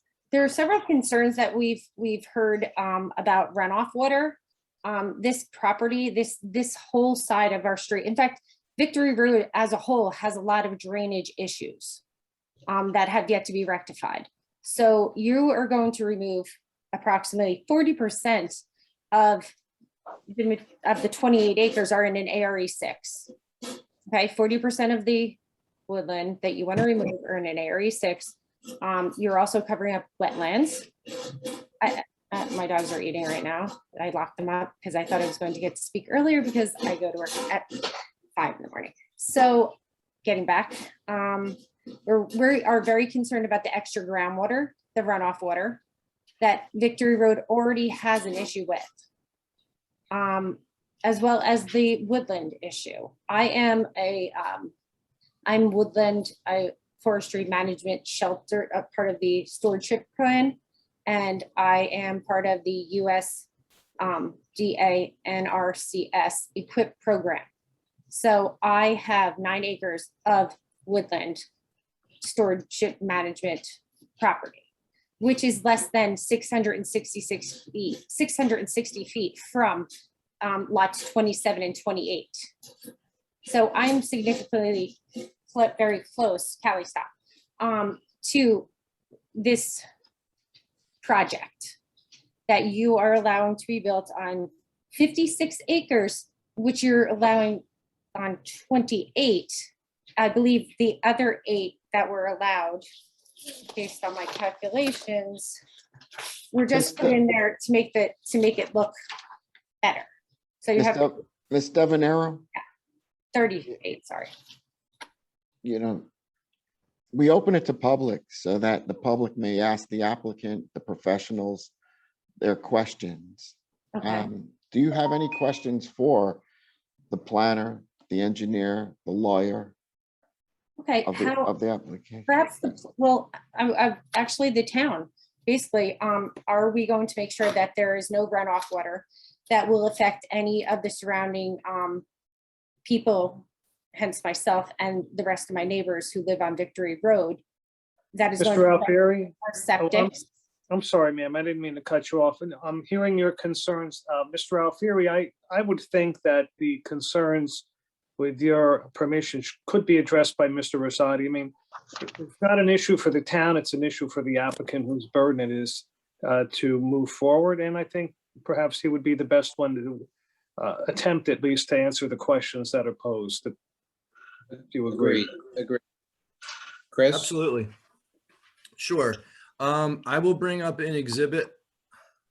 Make sure I have the right. All right, give me a minute.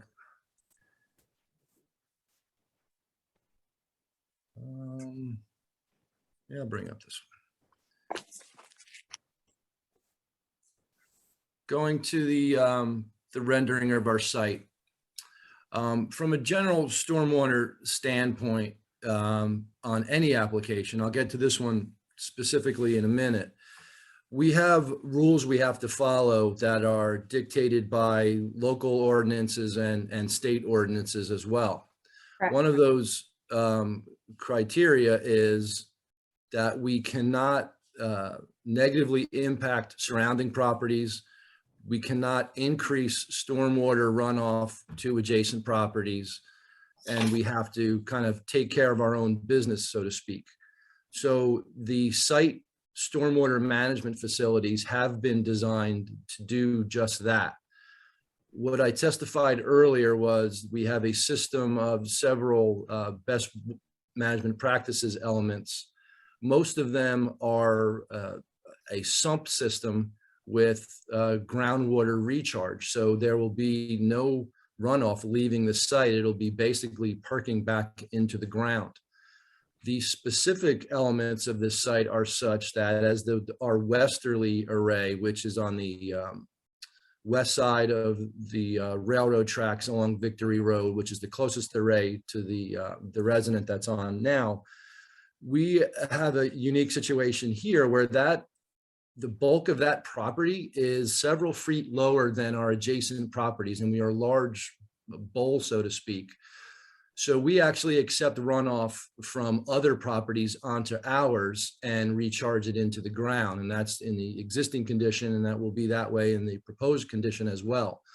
So we are not discharging any stormwater out to Victory Road from that array. Neither are we discharging any runoff towards Victory Road on the east array. We have, again, a system of several infiltration basins that are collecting the runoff associated with the property and recharging it into the ground. I also testified that we agreed as a condition to add additional recharge elements along Victory Road as a belt and suspenders approach should the facility near the filled wetland fail. So in my estimation, in my professional opinion, we will not negatively impact the neighboring properties from a stormwater standpoint at all. Okay. Have you done an environmental study as well as, so you're telling me you're going to be putting in a sump system. So I'm assuming that water is going to be running underground somewhere. Yeah, Because- just where it goes today. It'll discharge into the ground, just like it does into the high aquifer where it goes today. Right. And I have a pond on my property that is ground fed. Like I just said, it overflows every March, April, May. It depends. When we have we have a very high water table. I do not have a basement in my house because of the high water table. And I'm less than 600 feet from your site. So you're going to be removing a significant amount of trees. There is not, you said the environmental study has been waived about the endangered wildlife and the endangered species that are located. Because being a part of the Shelterwood program, I know about all of those things. So it's kind of like a double question. So you're saying there's a sump system that will not affect any of the other properties, in addition to removing 22 acres of trees, which use the water somehow to remove it from the ground, creating less of a water issue. And then you're not concerned with any of the wildlife that you're going to be effective or in the endangered species that are there or possibly there in the property. Because I had to worry about the same thing. And I'm just curious about that because you're asking to waive the environmental study. We are not waiving the environmental study, but the testimony was that environmental study was done back in 2019, and we submitted that as part of our revised submission 10 days prior to this public hearing. That DEP approved threatened endangered species habitat study had the resultant conclusion that there was not sufficient elements to that area of our property to get or to allow the Pine Barrens tree frog to live there, nor did they find any there, nor did they find any by the auditory studies that they did. That being said, they did say that there's an opportunity perhaps in the future that they could use that area, which is why we are honoring that 150-foot buffer that NJDEP put on. So we are 100% honoring the intent of that 150-foot buffer based on the threatened endangered species studies that was done, approved by DEP after their review. You are aware that there's more than just the woodland, the Pine Barrens tree frog, and that we do have blue heron right on the property because they come in my pond often. There's also the roadside skipper that is in that area, and there's called the swamp pink Halonia olata, which I'm not sure I've seen yet.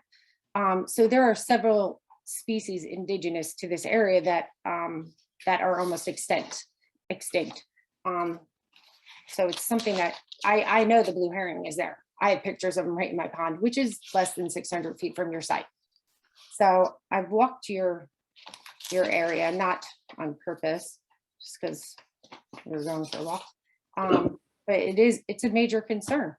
You're going to clear 22 acres, less than 600 feet from my property. And Victory Road is an ARE 6 for the most part. Once you cross over the railroad tracks, it's a little bit different. And then you go back into farmland.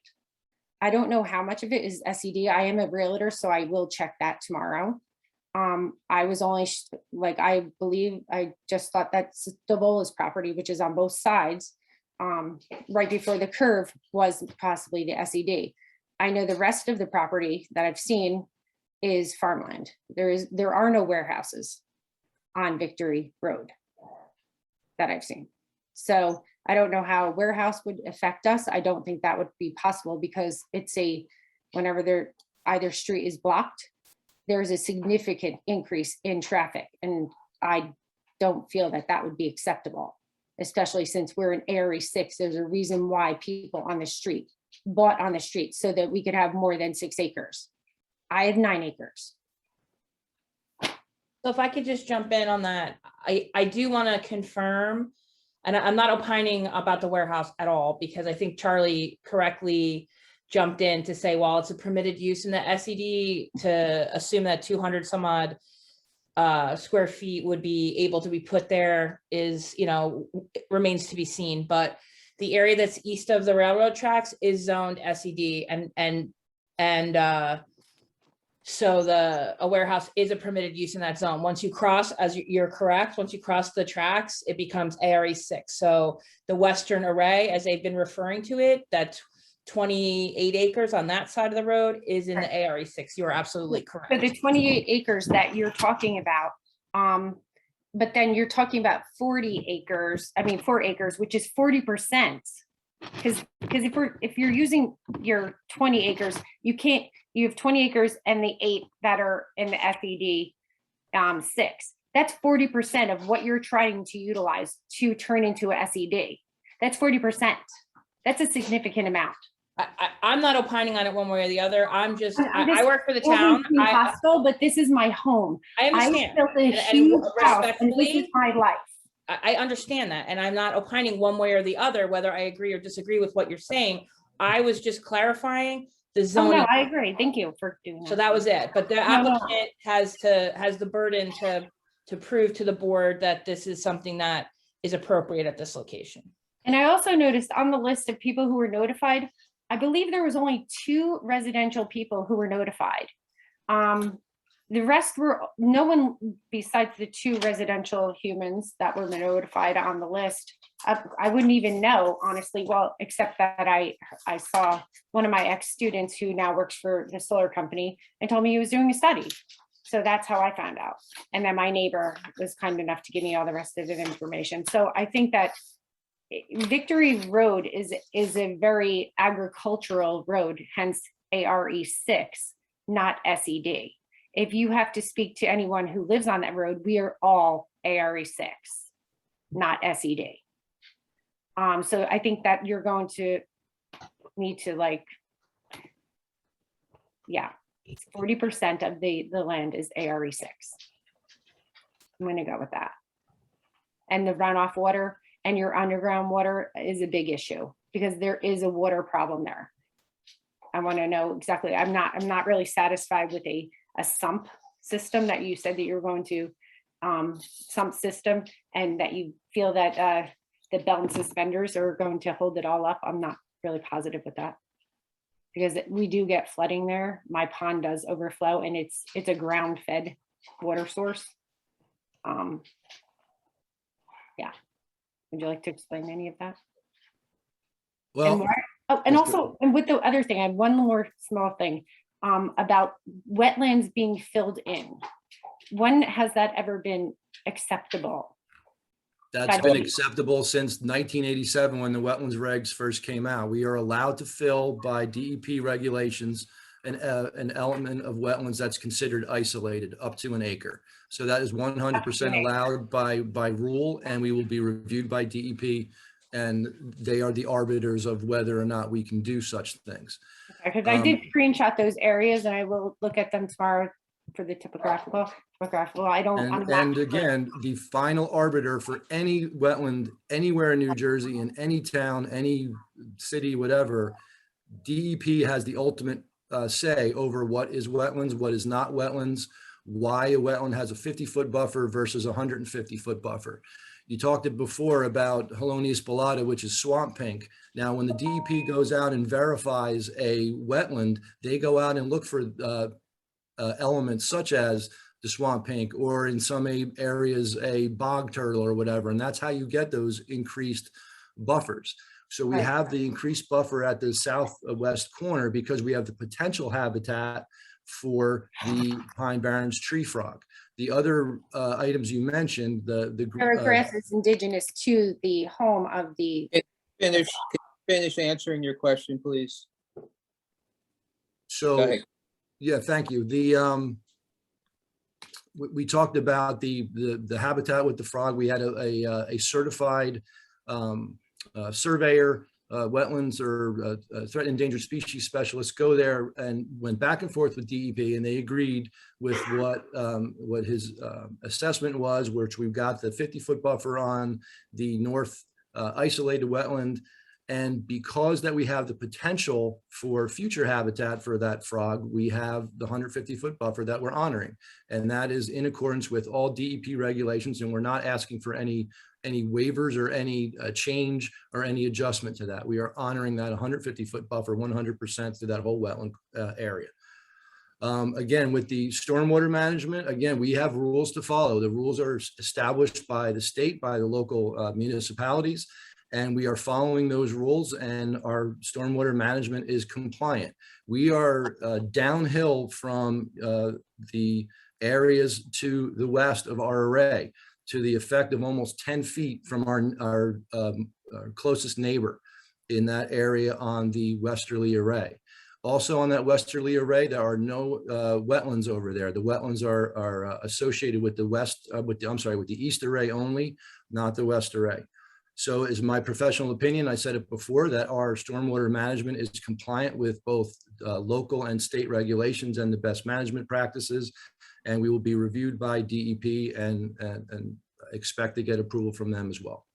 Okay, and do you have an elevation of the property on the west side? The property on the west side, we have elevation supplied by LiDAR topography, which shows directly to our west. I have a high point of roughly elevation 87 based on our datum, and the center of the property of lots 27 and 28 is roughly elevation 74. Okay, and So these we are all significantly lower than our neighbor. And these are all available as per the Oprah, correct? Absolutely. They're available they're even online because that's part of our application that was submitted in the exhibit. So you can check them with the hot link that's on the agenda tonight. I will do that. I still have a huge concern on how the town, or it's being permitted to have 40% of your site to be used as an SED in an ARE6. That's a big concern, as well as the runoff. So we'll see. Okay, thank you very much for your input.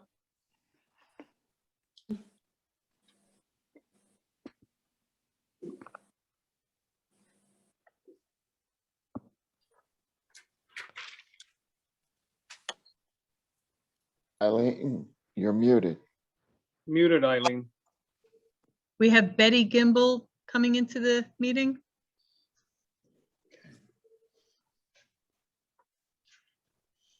Betty, can you Betty, you have to unmute? unmute yourself.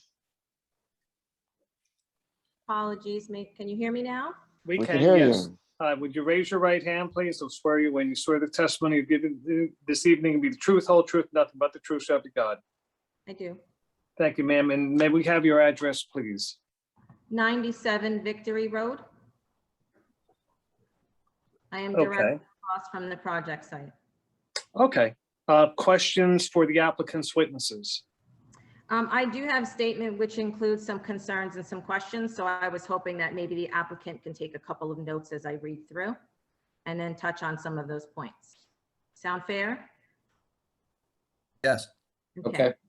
First off, I'd like to say thank you to the board members for your dedication to preserving the natural environment of Howell. It's certainly why I dreamed of living here. I own and operate the small farm located across the street from the proposed solar field, Squonkam Brook Farm. And I also thank the members in bringing their perspective to record of the improbability of a warehouse and the improbability of the utility company passing on the savings to its customers. At first, I'd like to appeal to the board to uphold the 65-acre zoning, protect the ecosystem of endangered and threatened wildlife, and protect our well water and deny this application. I'm in agreement with the zoning board member who questioned how this exactly helps Howell residents. It certainly does not. Earlier in the previous meeting, it was stated that New Jersey Natural Gas uses an average of 12 million kilowatt hours each year, and the proposed site would only generate 6.9 kilowatt hours. Of course, I forgot the gentleman's name, but he said that there are times in which the gas company will use more. So this is not really offsetting very much. In fact, and also it's not connected to the grid. The site has already been deemed by your study to either be a home to, a breeding site, or foraging grounds to threaten an endangered species, so casually referred to as T&E by Trident. And then the 1.5 hours over the 3 days, I don't believe that that's enough time to fully evaluate an environment that basically contains state threatened species that you have listed here, which we have as residents heard the vocal calls of the barred owl. You don't have the great horned owl, which we have pictures of here. Cooper's hawk you have here as a special concern, which we do see. As my neighbor added, the great blue heron, I see him flying over my farm quite frequently. And the list goes on that you don't even have. You know, some of the other animals that you have listed here, you're missing quite a few, and I could help you with that at a later date if you'd like. There was a time that this type of information would just halt all work and there would be no question. I happened to be present during one of DEP's site visits and met with wildlife technician William Pitts as he exited the property on August 14th, 2019, who stated they can't do anything with the property. It's too much of an impact. So imagine my surprise to see this application, which leads me to believe that something's missing. And I'm not sure what that is, but something's missing, and perhaps there's more information that we absolutely need. In reference to also the land, Candace mentioned the water problem. The land across from my property, which is where the project is higher, and it's going to cause a water issue on my land.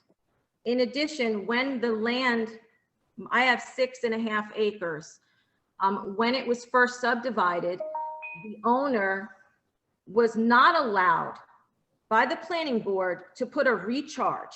He was made to run that drainage without fault to Squonkam Brook. So I'm not sure, if there are going to be some special circumstances here. So going back to the endangered species, the applicant's remedy is for the displaced wildlife to seek refuge elsewhere. The never-ending push of wildlife into surrounding area has put a strain on the ecosystem's resources and local farms like myself, who see an increase of loss in crop production and most recently for me, beekeeping. In the 16 years that I have been in Howell, I have seen numerous farms install permanent 8-foot deer fencing to help save their livelihood.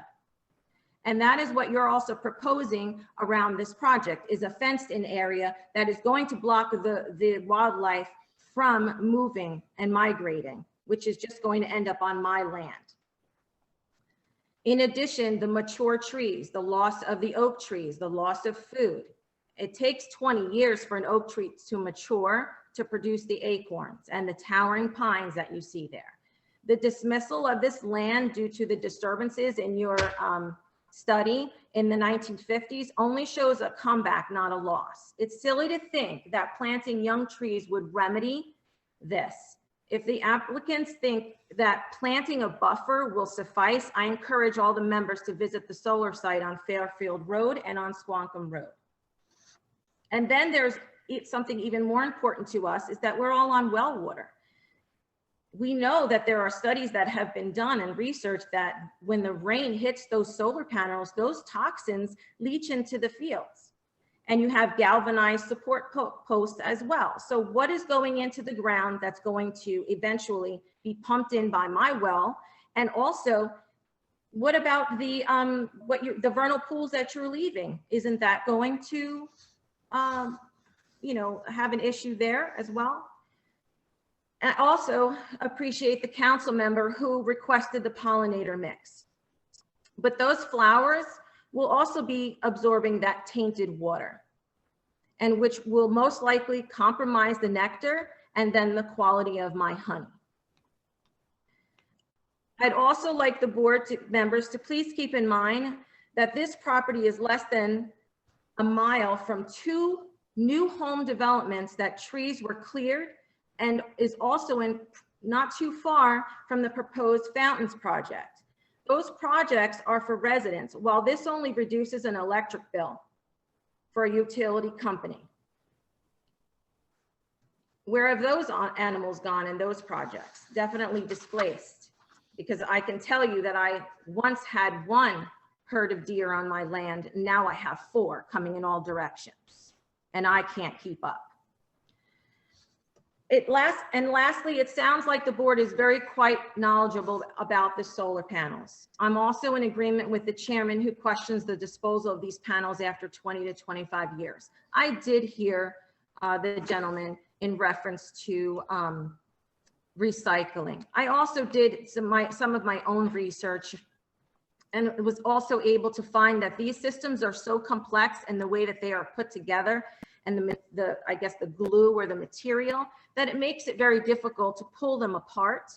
And glass is not valuable. So the recyclable materials that they discuss are not valuable, and it's no infrastructure that's in place for the immense junk that is going to end up in our landfills. Ms. Gimbel, that's a question for Mr. Rosati then. Mr. Rosati?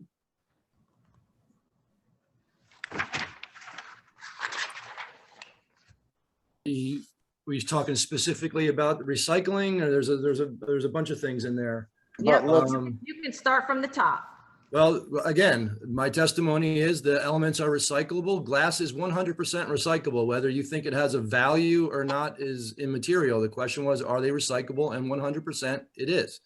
The silicon in there is extremely valuable. And again, I testified that we also have the reuse option for these systems. When they're 20 years old, they still have their 80% capacity. So it's not something that someone's just going to throw in a landfill.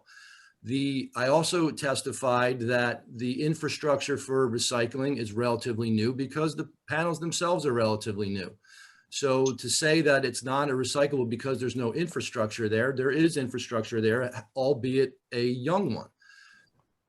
There also, the other elements in there are recyclable too, and they do have value. Copper, you know, people steal copper out of homes every once in a while because it has value to it. So again, it's my opinion is, are these panels recyclable? The answer is 100% yes. Well, again, that is your opinion. And that's what I'm As I offering. said, I would really love to know the research that you're looking at, because the research that I have done states that everything is so intricately put together, it's very difficult to pull it apart. And recyclers are in the business of recycling and making money. And if they can't make money from glass, they're really not apt to jump on board. There are specific recyclers. Again, it is a very young business. There are specific recyclers that are involved in recycling of solar panels. And there's actually a solar panel recycling commission. So it's, again, it's a new facility. I mean, a new product, and it, again, it's recyclable, and the system will do what it has to do. Are you saying solar panels are not a new project? They've been around for many years. Again, but their life expectancy is over 40 years. So again, my testimony was there's not a glut of solar panels at a recycling facility because they're still being used. I'm 51 years old. When I was 10 years old, there wasn't many solar panels in the state of New Jersey. So there are the ones that have been installed in the last 10 years are going to be installed and operating for another 30 years minimum, and they will still have a certain usable life that could be used elsewhere. Right, we're coming to, for the first wave, we're coming to the end of the life of the first wave. So I guess we'll have to see what happens. Could you address, the rainwater and my well? I mean, there's no known toxicity to the glass that are around the elements, and that is the bulk of the runoff that's going to come off of them. So they're hitting glass, and it's going to go into the ground. It's no different than a greenhouse or anything like that, that the water runs off and goes into the ground. Wow. Well, I beg to differ. Again, there are studies out there. Do you have any information regarding the studies? I guess maybe I'll get together for the board and send that in, because there are studies out there that are showing that there are toxins in that rainwater when it hits the ground. What about the other state threatened species? Do we not care about the barred owl? Do we not care? Is it just the tree frog? Are we still going to refer to the threatened and endangered species as T&E to try to minimize it? T&E is T plus E, threatened and endangered. I'm sorry if we use a colloquialism to abbreviate something that we say over and over again. It's generic language that we use day in and day out.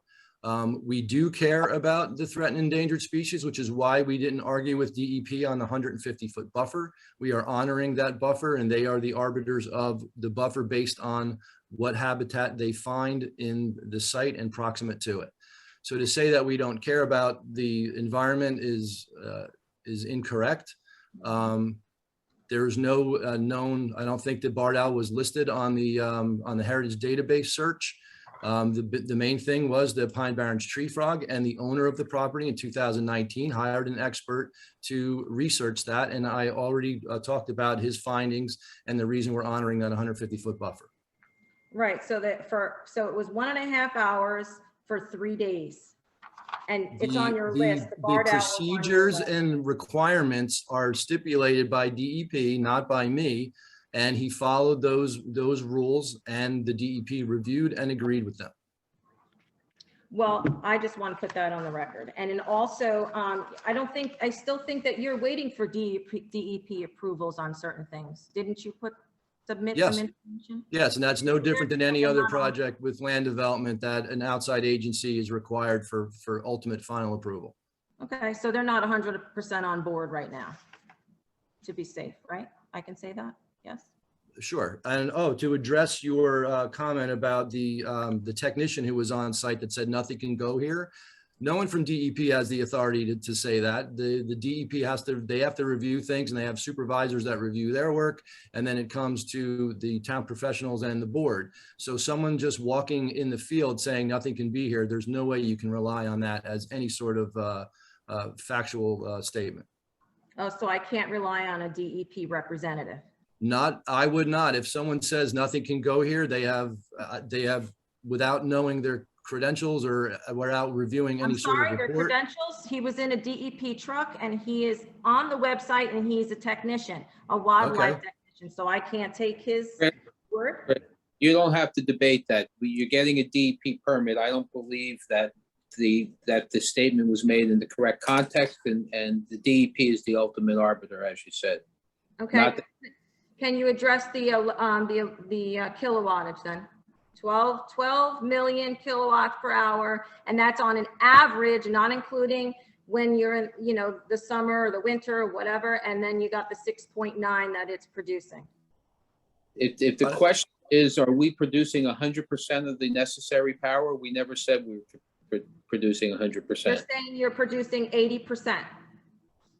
It's actually a variable number.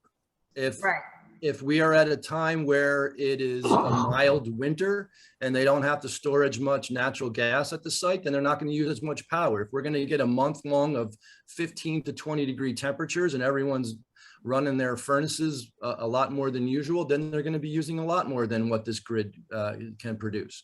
That's why they call it a net metered system. They get data from the last few years of electrical consumption, and that's how they size the array. But it's still not tied into the grid. Correct. Right. But you said, somebody said it was. I thought I heard someone say it was. It's not there's a technical term. It's not a grid tied system. We are not producing electricity for JCP&L. We are producing electricity to be utilized by the end user of New Jersey Natural Gas. The array is connected to a system of utility poles. And again, like I said before, we can't dictate which direction the electrons flow. So at times, the electricity generated by the array will go to the grid. However, it's offset by the use of the New Jersey Natural Gas facility. Right, so it'll never go back to the grid because you're not even producing enough of what you need. Well, if there's times where we are using very little electricity and it's a very sunny day, we will be going back to the grid. Okay. But that's the whole reason we need this array, is this facility needs the electricity.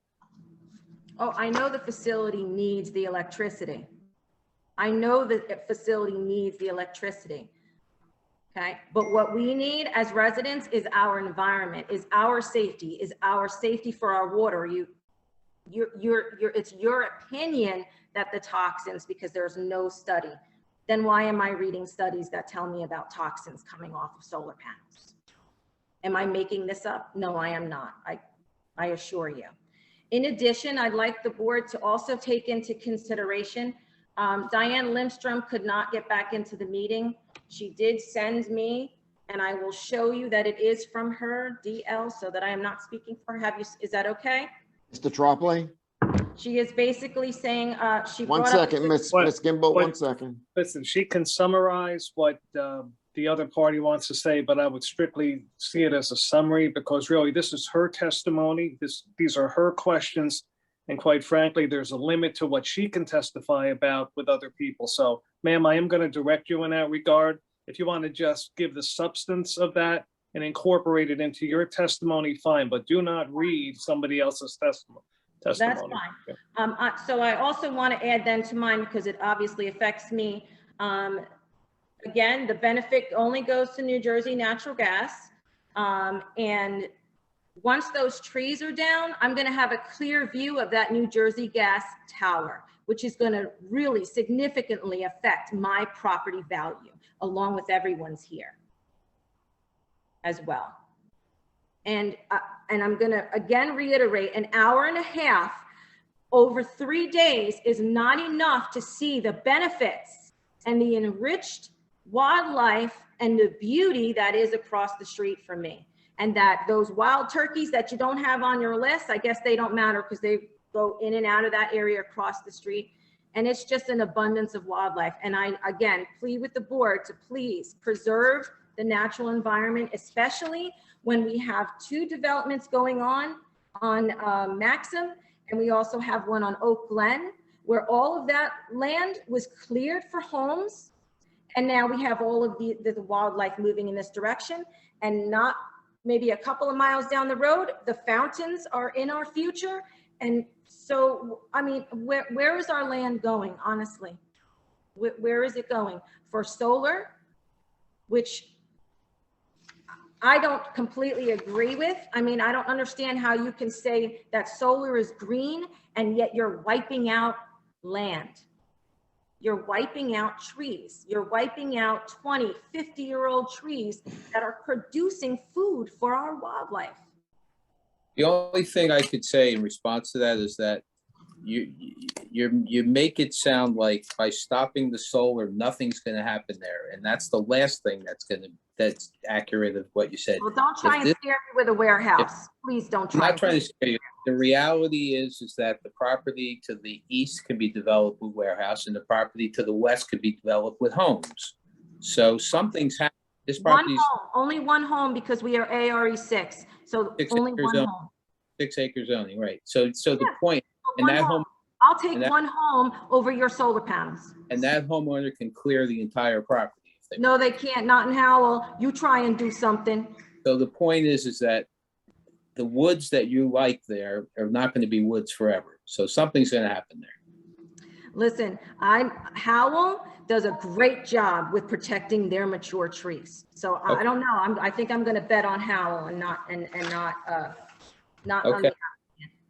Mr. Say, if I can just opine and put it on the Yes. record. Okay, Charlie, go ahead, sir. Yes, so I do believe for homestead properties, and Mr. Aguirre can correct me if I'm wrong, there is, if you're under an acre, you can clear up to a certain amount for homestead properties.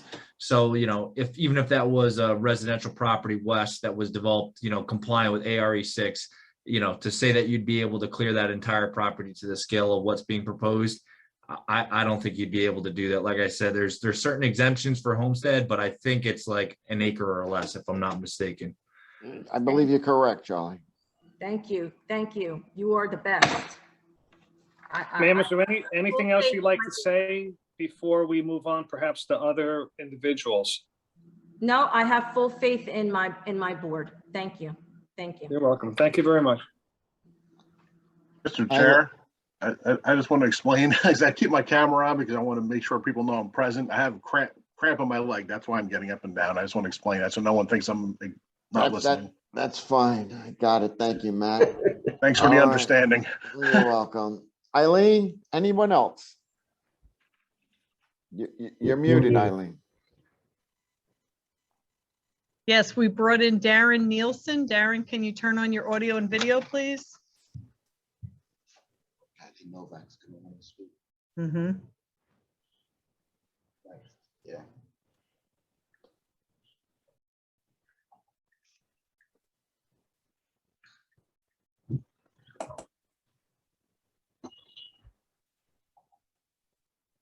Darren, you need to turn on your audio and video.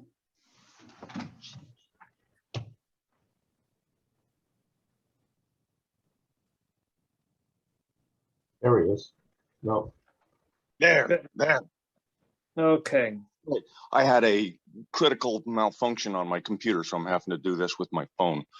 Okay. Do you have a light, sir, that we really can only see you in silhouette? There you go. Much better. Thank you. There you Sir, go. you're good now. Raise your right hand, please, and I'll swear you in and we'll get started. You swear the testimony that you'll give this evening be the truth, whole truth, nothing but the truth, so help you God. Yes. And may we have your name again for the record and your address, please. Darren Nielsen, 104 Victory Road. Okay, Here. proceed. Very good. Thank you. Go ahead, sir. Okay. Questions or comments? Let's start with the berm.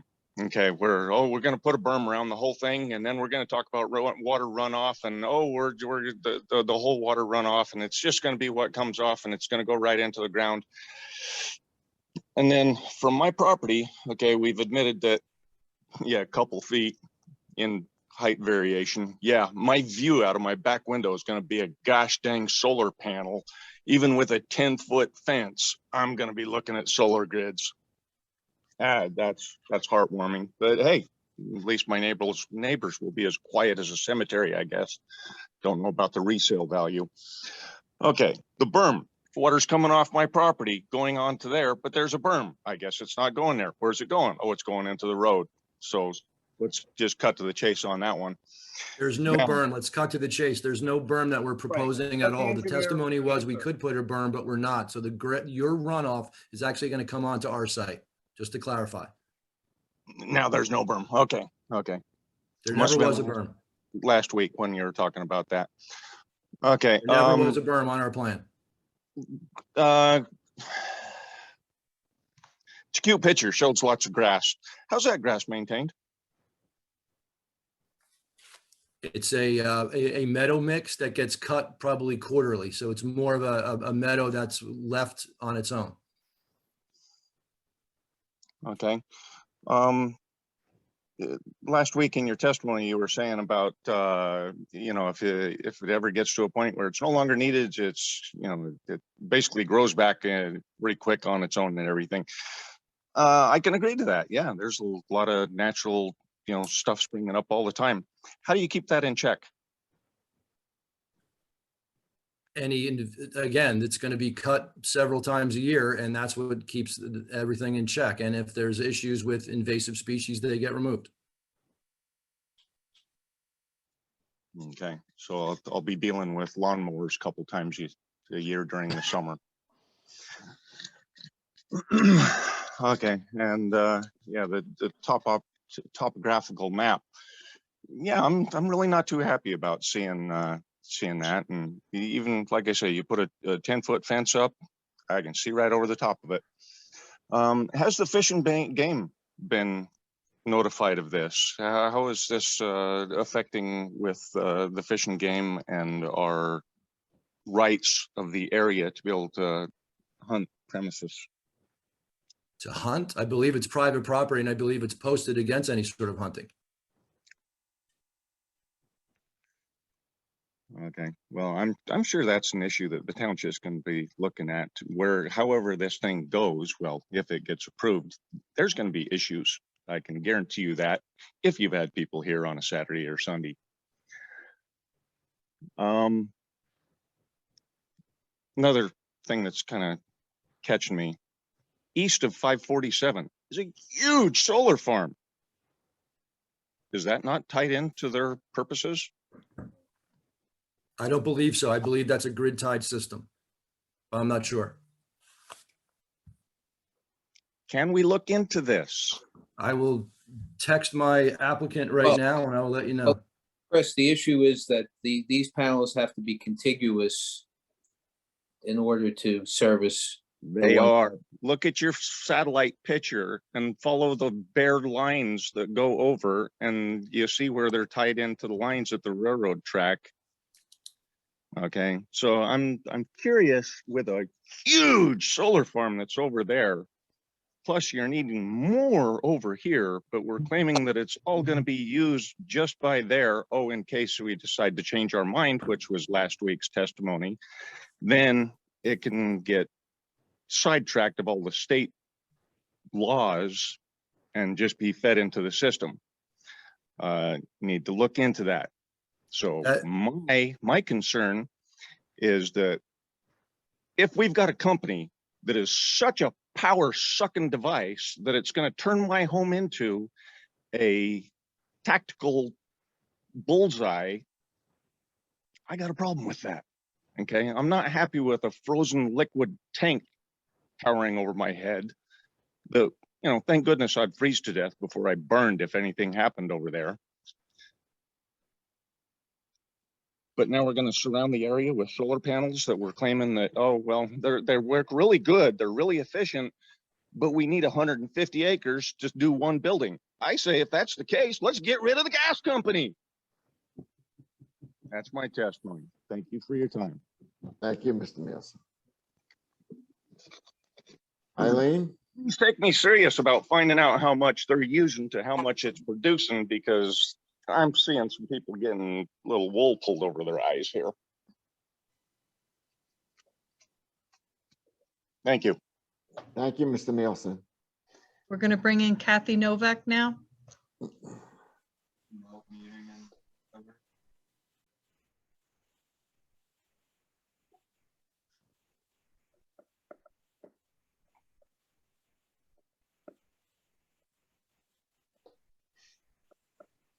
Okay, ma'am, would you unmute, please? You're muted. There you go. Can you hear me now? I can. Okay, great. Would you raise your right hand, please, and take an oath? You swear the testimony you'll give this evening will be the truth, the whole truth, and nothing but the truth, so help you God. I do. Thank you, and may we have your full name and your address, please? Yes. My name is Kathy Novak, and my address is 16 Stratton Drive, Howell, New Jersey. Okay, you have the floor for questions and comments. Okay, I'll ask a couple of questions. I'm not an engineer. I do attend zoning and planning board meetings pretty regularly too, so I've learned a little bit, but I don't know what a PJM feasibility report is. Chris? Actually, Jim, can you handle that one? Mr. Kyle? I could probably handle it if you'd like. So PJM is a regional utility regulatory authority which regulates Pennsylvania, New Jersey, and Maryland. And they have regulatory authority over all projects that connect directly into the grid. They're kind of the step after the BPU. So I'm assuming that back when this ordinance was drafted, it was when there was a lot of interest in solar projects going directly into the grid because of the cost associated with the SREX, which is like a credit that you would obtain from it. And so the PJM was regulating all of these different projects. I don't mean to speak for the applicant, and Mr. Alfieri, you can certainly correct me if I'm wrong, but because this is going behind the meter at the gas company instead of directly into the grid, it's not regulated through that PJM authority, and therefore that's why that report is not being prepared. That's the testimony that's been provided to us. And I would agree, because it's a behind the meter installation, it's not typically regulated through the PJM. Did I misspeak, Mr. Alfieri? No, you're 100% accurate, and I'm not sure SRECs are even available anymore. I don't think so. I think that the bottomed out several years ago, but I think that this ordinance was drafted during that solar boom, and that's why that's a requirement. Makes sense. So there is no regulatory overseeing this? So as I think the applicant had indicated previously through their testimony, because this is a behind the meter installation through the gas company would have to go through whatever regulatory obligation they would have at the BPU, correct? Correct. Okay. Okay. Speaking of the gas company, why aren't they represented here? I mean, this is a transaction. This is a business, to me, this is a business transaction between Stavola Property, IPP Solar, and the New Jersey Natural Gas Company, and yet they're not represented here. I don't really, I don't hear a voice for the gas company. Because the gas company is not the applicant. IPP Solar is the applicant. So then the gas company and IPP Solar make a deal, and then I don't know how does that work? Is a deal with them, or okay? So what I see benefiting, who benefits from this project, is IPP Solar, Mr. Stavola, and the New Jersey Natural Gas, who's going to get all of the electricity. Now, I would like to know how does Howell Township community benefit? I think we provided that testimony. The planner put pretty well detailed testimony on as to how you benefit. So you want the planner to tell you again? Is that what you're No, asking? I know what he said, but I just want you to know that I am 100% for the voltaic solar energy. I am 100% behind it, where it belongs. It belongs around the corner. There was a farm. That's where it went. A whole solar field around the corner from this property on Route 547. It was, nobody took trees down to put it there. Okay. And they're proposing, Monmouth County is proposing to put solar fields where the old dump was. Okay. There are places for solar fields, and this is not one of them. And just because it's contiguous and it's going to benefit the gas company, and I really take exception to these professionals dangling the $700,000 tree fund money, and also, well, if you don't have this solar farm, you're going to get a warehouse. Well, guess what? I've lived in Howell for 37 years around the corner. This is my neighborhood. I use Victory Road regularly. Okay. I don't live on it, but it's in my neighborhood. And let me tell you something. For 37 years, that property has been woods. And I'm sure it was long before that. And I'm sure Stavola, if he could have, would have had a warehouse on it a long time ago. Okay. So I hope that Mr. Alfieri and Chris and the other people who testified, and my gas bill is going to go down. This is going to benefit the state of New Jersey. Guess what? I am appalled that this is even being heard, because we have an ordinance for 65 acres. That's the ordinance, okay? How dare these people come in here and destroy neighborhoods and ask for variances and destroy when we have an ordinance. We have an ordinance that says it has to be 65 acres. So why don't we uphold the ordinance and make it clear that we can't just destroy neighborhoods and residents and homes? And by the way, Victory Road, they never show you what Victory Road looks like. I travel that road all the time. There's Alpaca Farm. Does anybody know that? You heard from the lady, Squonkam Brook Farm, okay? There are all farms on that road. This is rural back here, okay?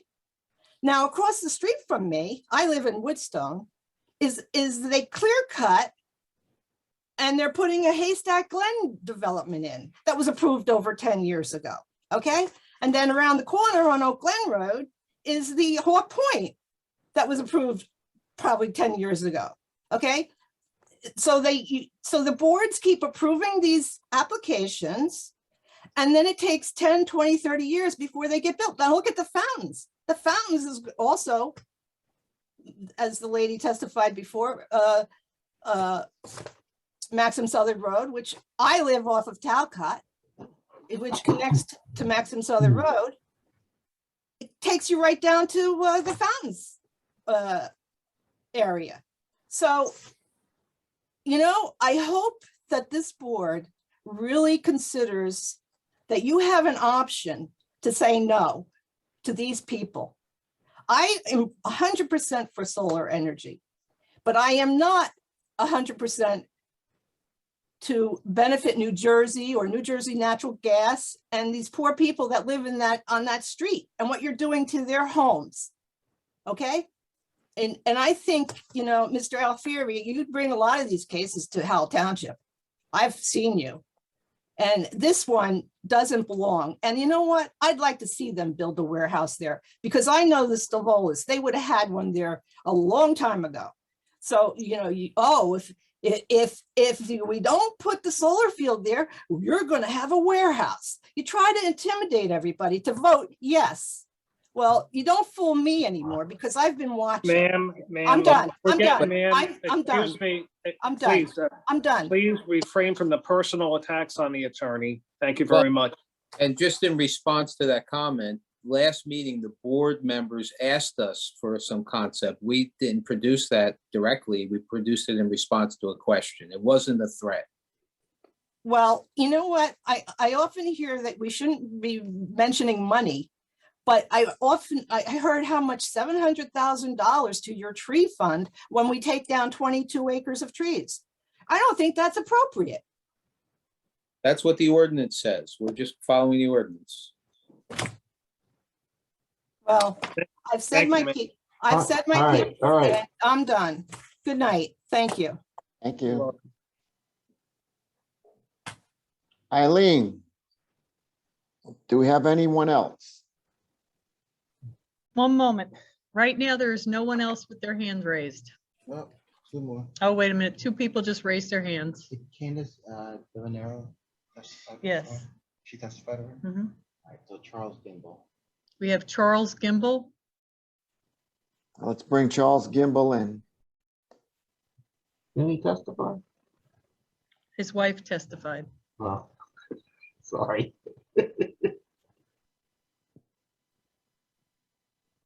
Charles, please turn on your video. 1 second. There you are. Gotcha. Okay, Mr. Gimbel.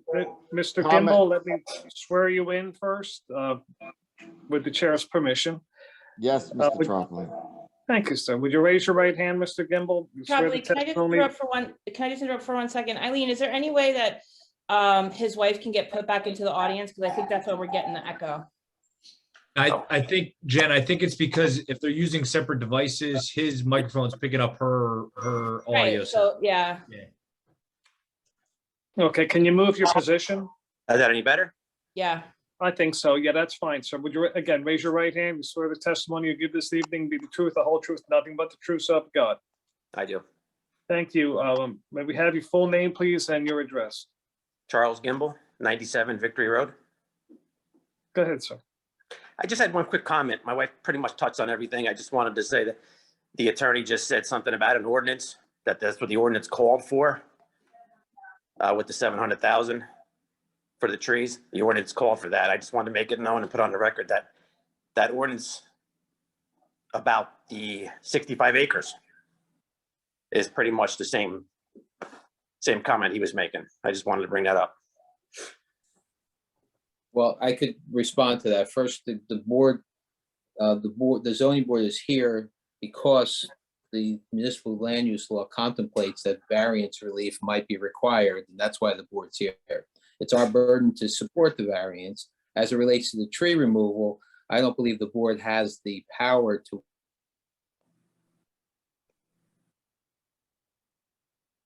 You froze up. Sal. Yeah, I think Sal, you froze up. I froze. Oh, sorry. Yeah, you're back now. Okay, sorry. I don't know where I got cut off. You said you don't think the board.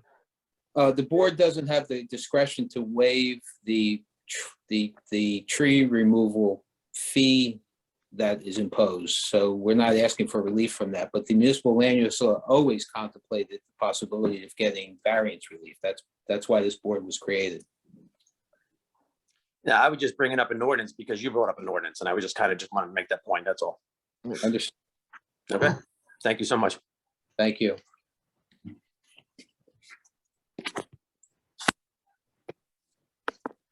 There's no one else right now with their hands raised. Yeah.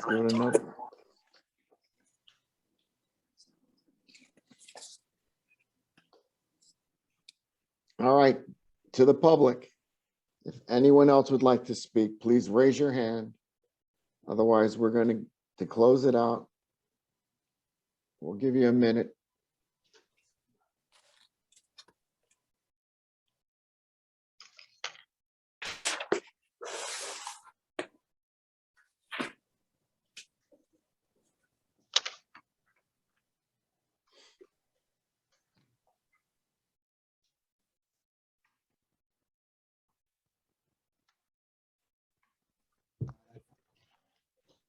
There's no one raising their hand.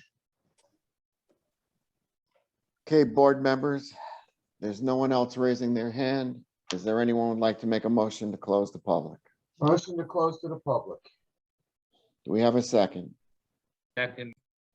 Mr. Stanton, all in favor? Aye. Aye. Move this public back into the other thing, so they're not in that. Okay. So, Mr. Alfieri, it's late evening. And I believe that we still need some due diligence, right? And understanding and validating the requirement of New Jersey Natural Gas and their needs. You know, I'd like to go ahead and maybe propose that, you know, we delay this vote until in January, when the chairman's back. And we were able to get the additional information we need as board members to assess this application. First, I guess the only information that I understand the board was lacking was the energy demand of New Jersey Natural Gas in relation to this project. Everything else, I believe, was agreed as a condition of approval. Is that the information you're asking for?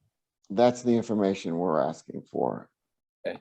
And Sal is, sorry to cut you off. As part of that, I think one of the members of the public questioned the solar farm on the other side of 547 and whether that was a grid tied or tied to the gas company property. I think that should be investigated too. Okay. Yeah, I got information from our applicant that it is a grid tied system. It doesn't go to, it's not a net meter to New Jersey Natural Gas, but if we are coming back, we'll verify that as well. And Mr. Chair, the only other question, comment, or request is that can we limit the testimony to these points? And because I don't want to spend another evening with new testimony. Yes. That's precisely, Mr. Chair, where I would be going. Obviously, the information, if the board deems it appropriate, is important, but it's limited in scope based on, we're not going to relitigate the case. In other words, if the board requires this information prior to making their determination, it's limited. I agree, Mr. Tropoli. I mean, I just need for the board members to be able to do due diligence on understanding the required. Mr. Hughes, go ahead. I'm just wondering if I can also, I know that Mr. Rosati said he had information on the recycling. Can he possibly send a link or something just so we can just review that real quick? I'd be interested in seeing that too, please, if that's acceptable. Yes. Mr. Alfieri, I just want to run this by you. Evidently you're consenting to producing additional information before the board. Correct? So far, yes. Okay, I mean, that's my interpretation. As you probably know, the public would have, again, the ability, I would think, to question that limited aspect of whatever you're presenting, not reinventing or relitigating, stormwater, GP6 permits, things of that nature. So I just want to let the members of the public understand, there's still quite a few of them on, is that if you do decide to present that information, I presume you will, that Mr. Chair, the matter would be reopened again for those limited purposes only. So the public would have an absolute ability to just question that. Any other questions or comments at that point would not be permitted, other than what is being brought forward by Mr. Alfieri. I mean, that's my understanding of it. And I think the board is entitled to that information. Yes, and Mr. Alfieri, there is that one element of also, the historical nature of rainwater and solar panels, and right? Is it a detriment to well water? Okay. Mr. Chair, I'd also request the applicant provide us with that shadow study. And that Yes. depending on when the matter is carried to that we coordinate between, our team, myself, Charlie and Shari, and the applicant's team on that piece was cleared, that 129-foot area. And then last but not least, and Chris, you did say that you evaluated batteries and other types of systems, but there's no way you can then, without using that, keep everything to the SED zone only and stay out of the ARE6 area. And so that's a little bit of a disappointment to me, because I really thought you might be able to stay within the SED only and eliminate the need for some of these additional D3 type variances. Mr. Chairman, Mr. Cantor? since you mentioned the ARE6, can I ask from one of the professionals to please explain to me the amount of space that is permitted for solar farm use in an ARE6 zone as it relates to what this applicant is asking, just so I'm clear? So the ordinance requires 65 acres. And the project area in totality is 28 acres, 8 of which are in the ARE6. Okay, that's, okay, yeah, specifically the ARE6.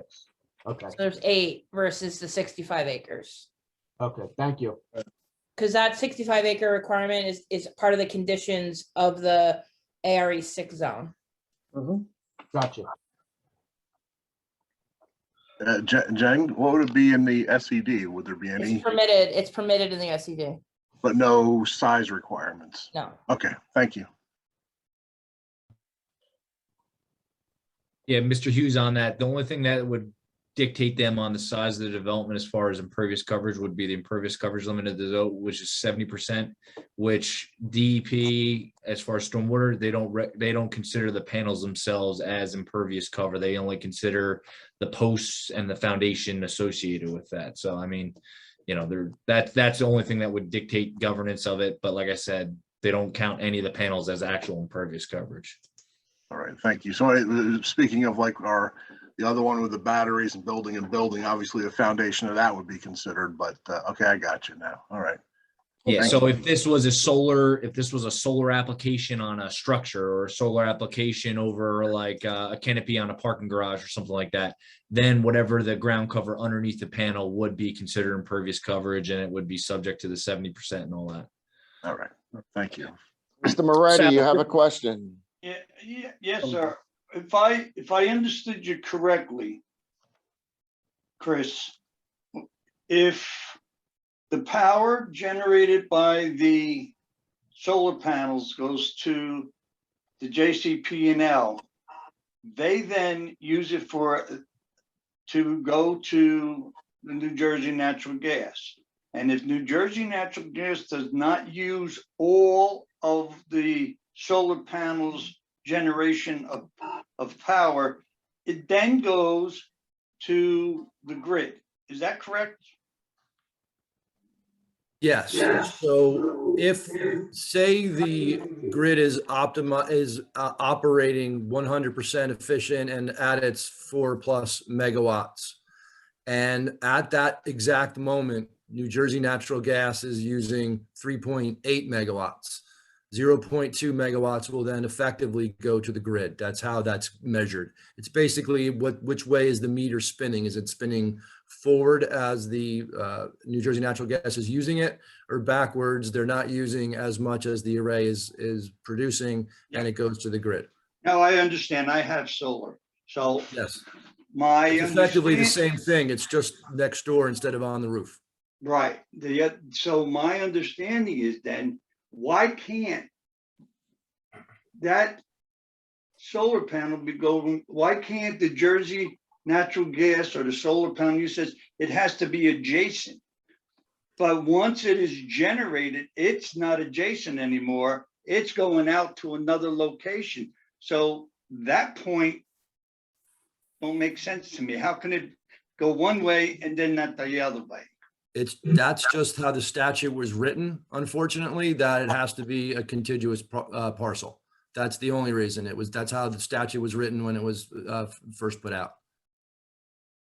So, and just to put it on the record for the board members, so in order for the ARE 6 portion of this property to be contiguous with the gas company property, they are subdividing part of the gas company to make that ARE 6 portion contiguous to it. So if this weren't a subdivision, it wouldn't be contiguous and it wouldn't be able to be behind the meter application. So I think that's important for the board to keep that in their mind.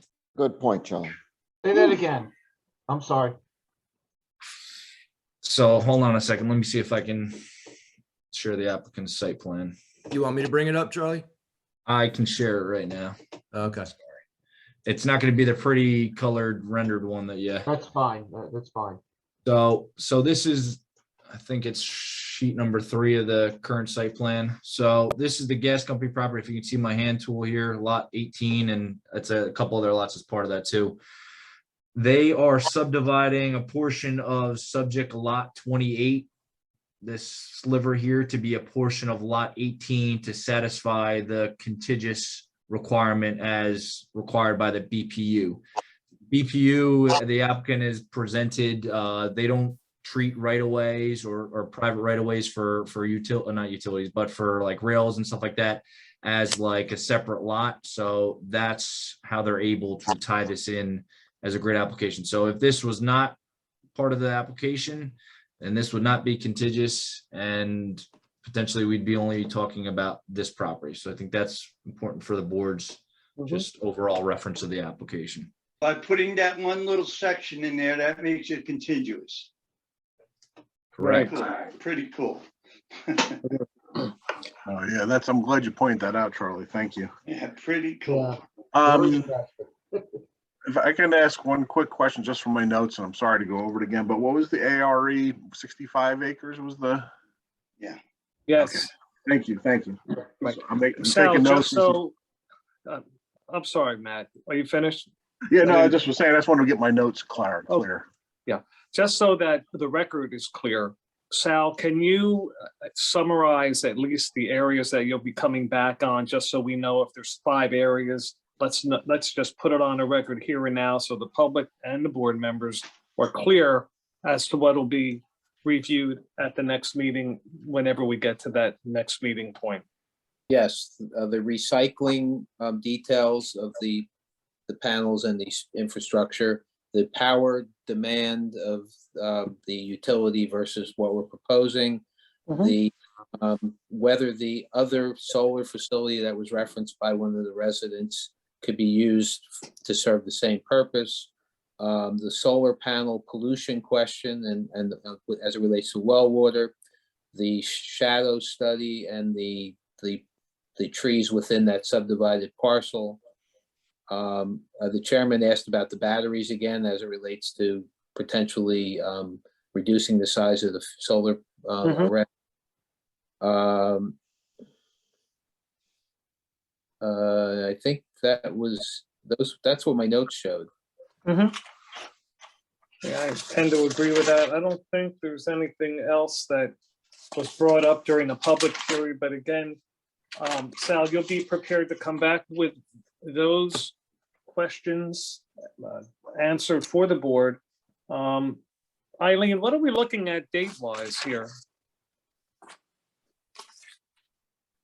You're And muted, again, Eileen. whatever the date will be without further public notice. It'll be carried to that date, Eileen. January 10th right now is our reorg meeting, and there's 4 applications scheduled there. Wow. January 24th has 2 applications, one of which is yours, Mr. Alfieri. And February 14th has one that was just carried to it tonight. We can't go into January for a bunch of reasons. I mean, into February. So we would like to take the January 24th meeting. Okay. All your professionals that would be needed would be back, I presume, if they're going to be. I'm waiting for them to send me a text if there's an issue with the 24th. Okay. I'm good. Jim?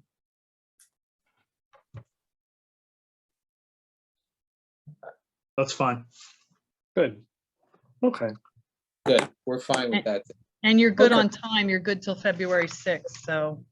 Yeah. And as of right now, these meetings will still be on Zoom. Okay, Thank you for getting those questions. Okay, Mr. Chairman, I think that's it for Okay. now. All right, so let's read it. So for the members of the board and the public, case number BA 21-14 IPP Solar. This application is being carried for further evaluation and exchange on January 24th, 2022, with no further notice or extension of time. Is that correct, Eileen? Yes, it is. Thank you. You're welcome. thank you, everyone. Have a great holiday. Thanks, Thank you, everybody. too. Enjoy the holidays. You too. Take care. Thank you. Thank you. So, Mr. Okay. Chairman, that leaves us with Yes. our last bit of business. for the year, Yes, the which end is of year resolution. 8B, the 2021 yearly review resolution. Yes. So a resolution constituting the 2021 yearly review and report. Can we have a motion and a second on that from the board members? I'll make, I a- make a motion that we review the 2021 yearly report. Second, Second, okay. Can we have a roll call, please, Eileen? Yes, you may. Mr. Cantor, Yes. Mr. Hughes, Yes. Mr. Mertens, yes. Mr. Moretti, Yes. Mr. Orozco, yes. Mr. Stanton, Yes. and Chairman Saya. Yes. Motion carries. Okay, first, before we say goodbye, everyone have a wonderful holiday season. Stay safe, be well, and Eileen, when is the reorganization meeting? January 10th, 2022. Roger. So this closes out the year. I wish everyone well, and hopefully, we'll all be healthy and well when we come back in the new year. I'm So, going to be very upset because we didn't get any cake. Oh, Mr. Moretti. You have to go What's knocking. that? What is that? You have to go knocking on Eileen's door Christmas Day. Yeah. By the way, Mr. Saya, bravo. Nice job tonight, sir. Oh, thank Yes, you. very nice. Thank you. Thank It was you. a tough one. It's always a tough one. Yeah. All right, so can I have a motion to close out the evening, please? I make that motion. A second? I'll second. All in favor? Aye. Okay, say goodbye to everyone. Bye. Thank Eileen, you. Have a good thank one. you. Have a Make Thank the wonderful you. holidays. Right, Yes, best- happy holidays, everyone. All right, Bye-bye. now. Good night. Thank you.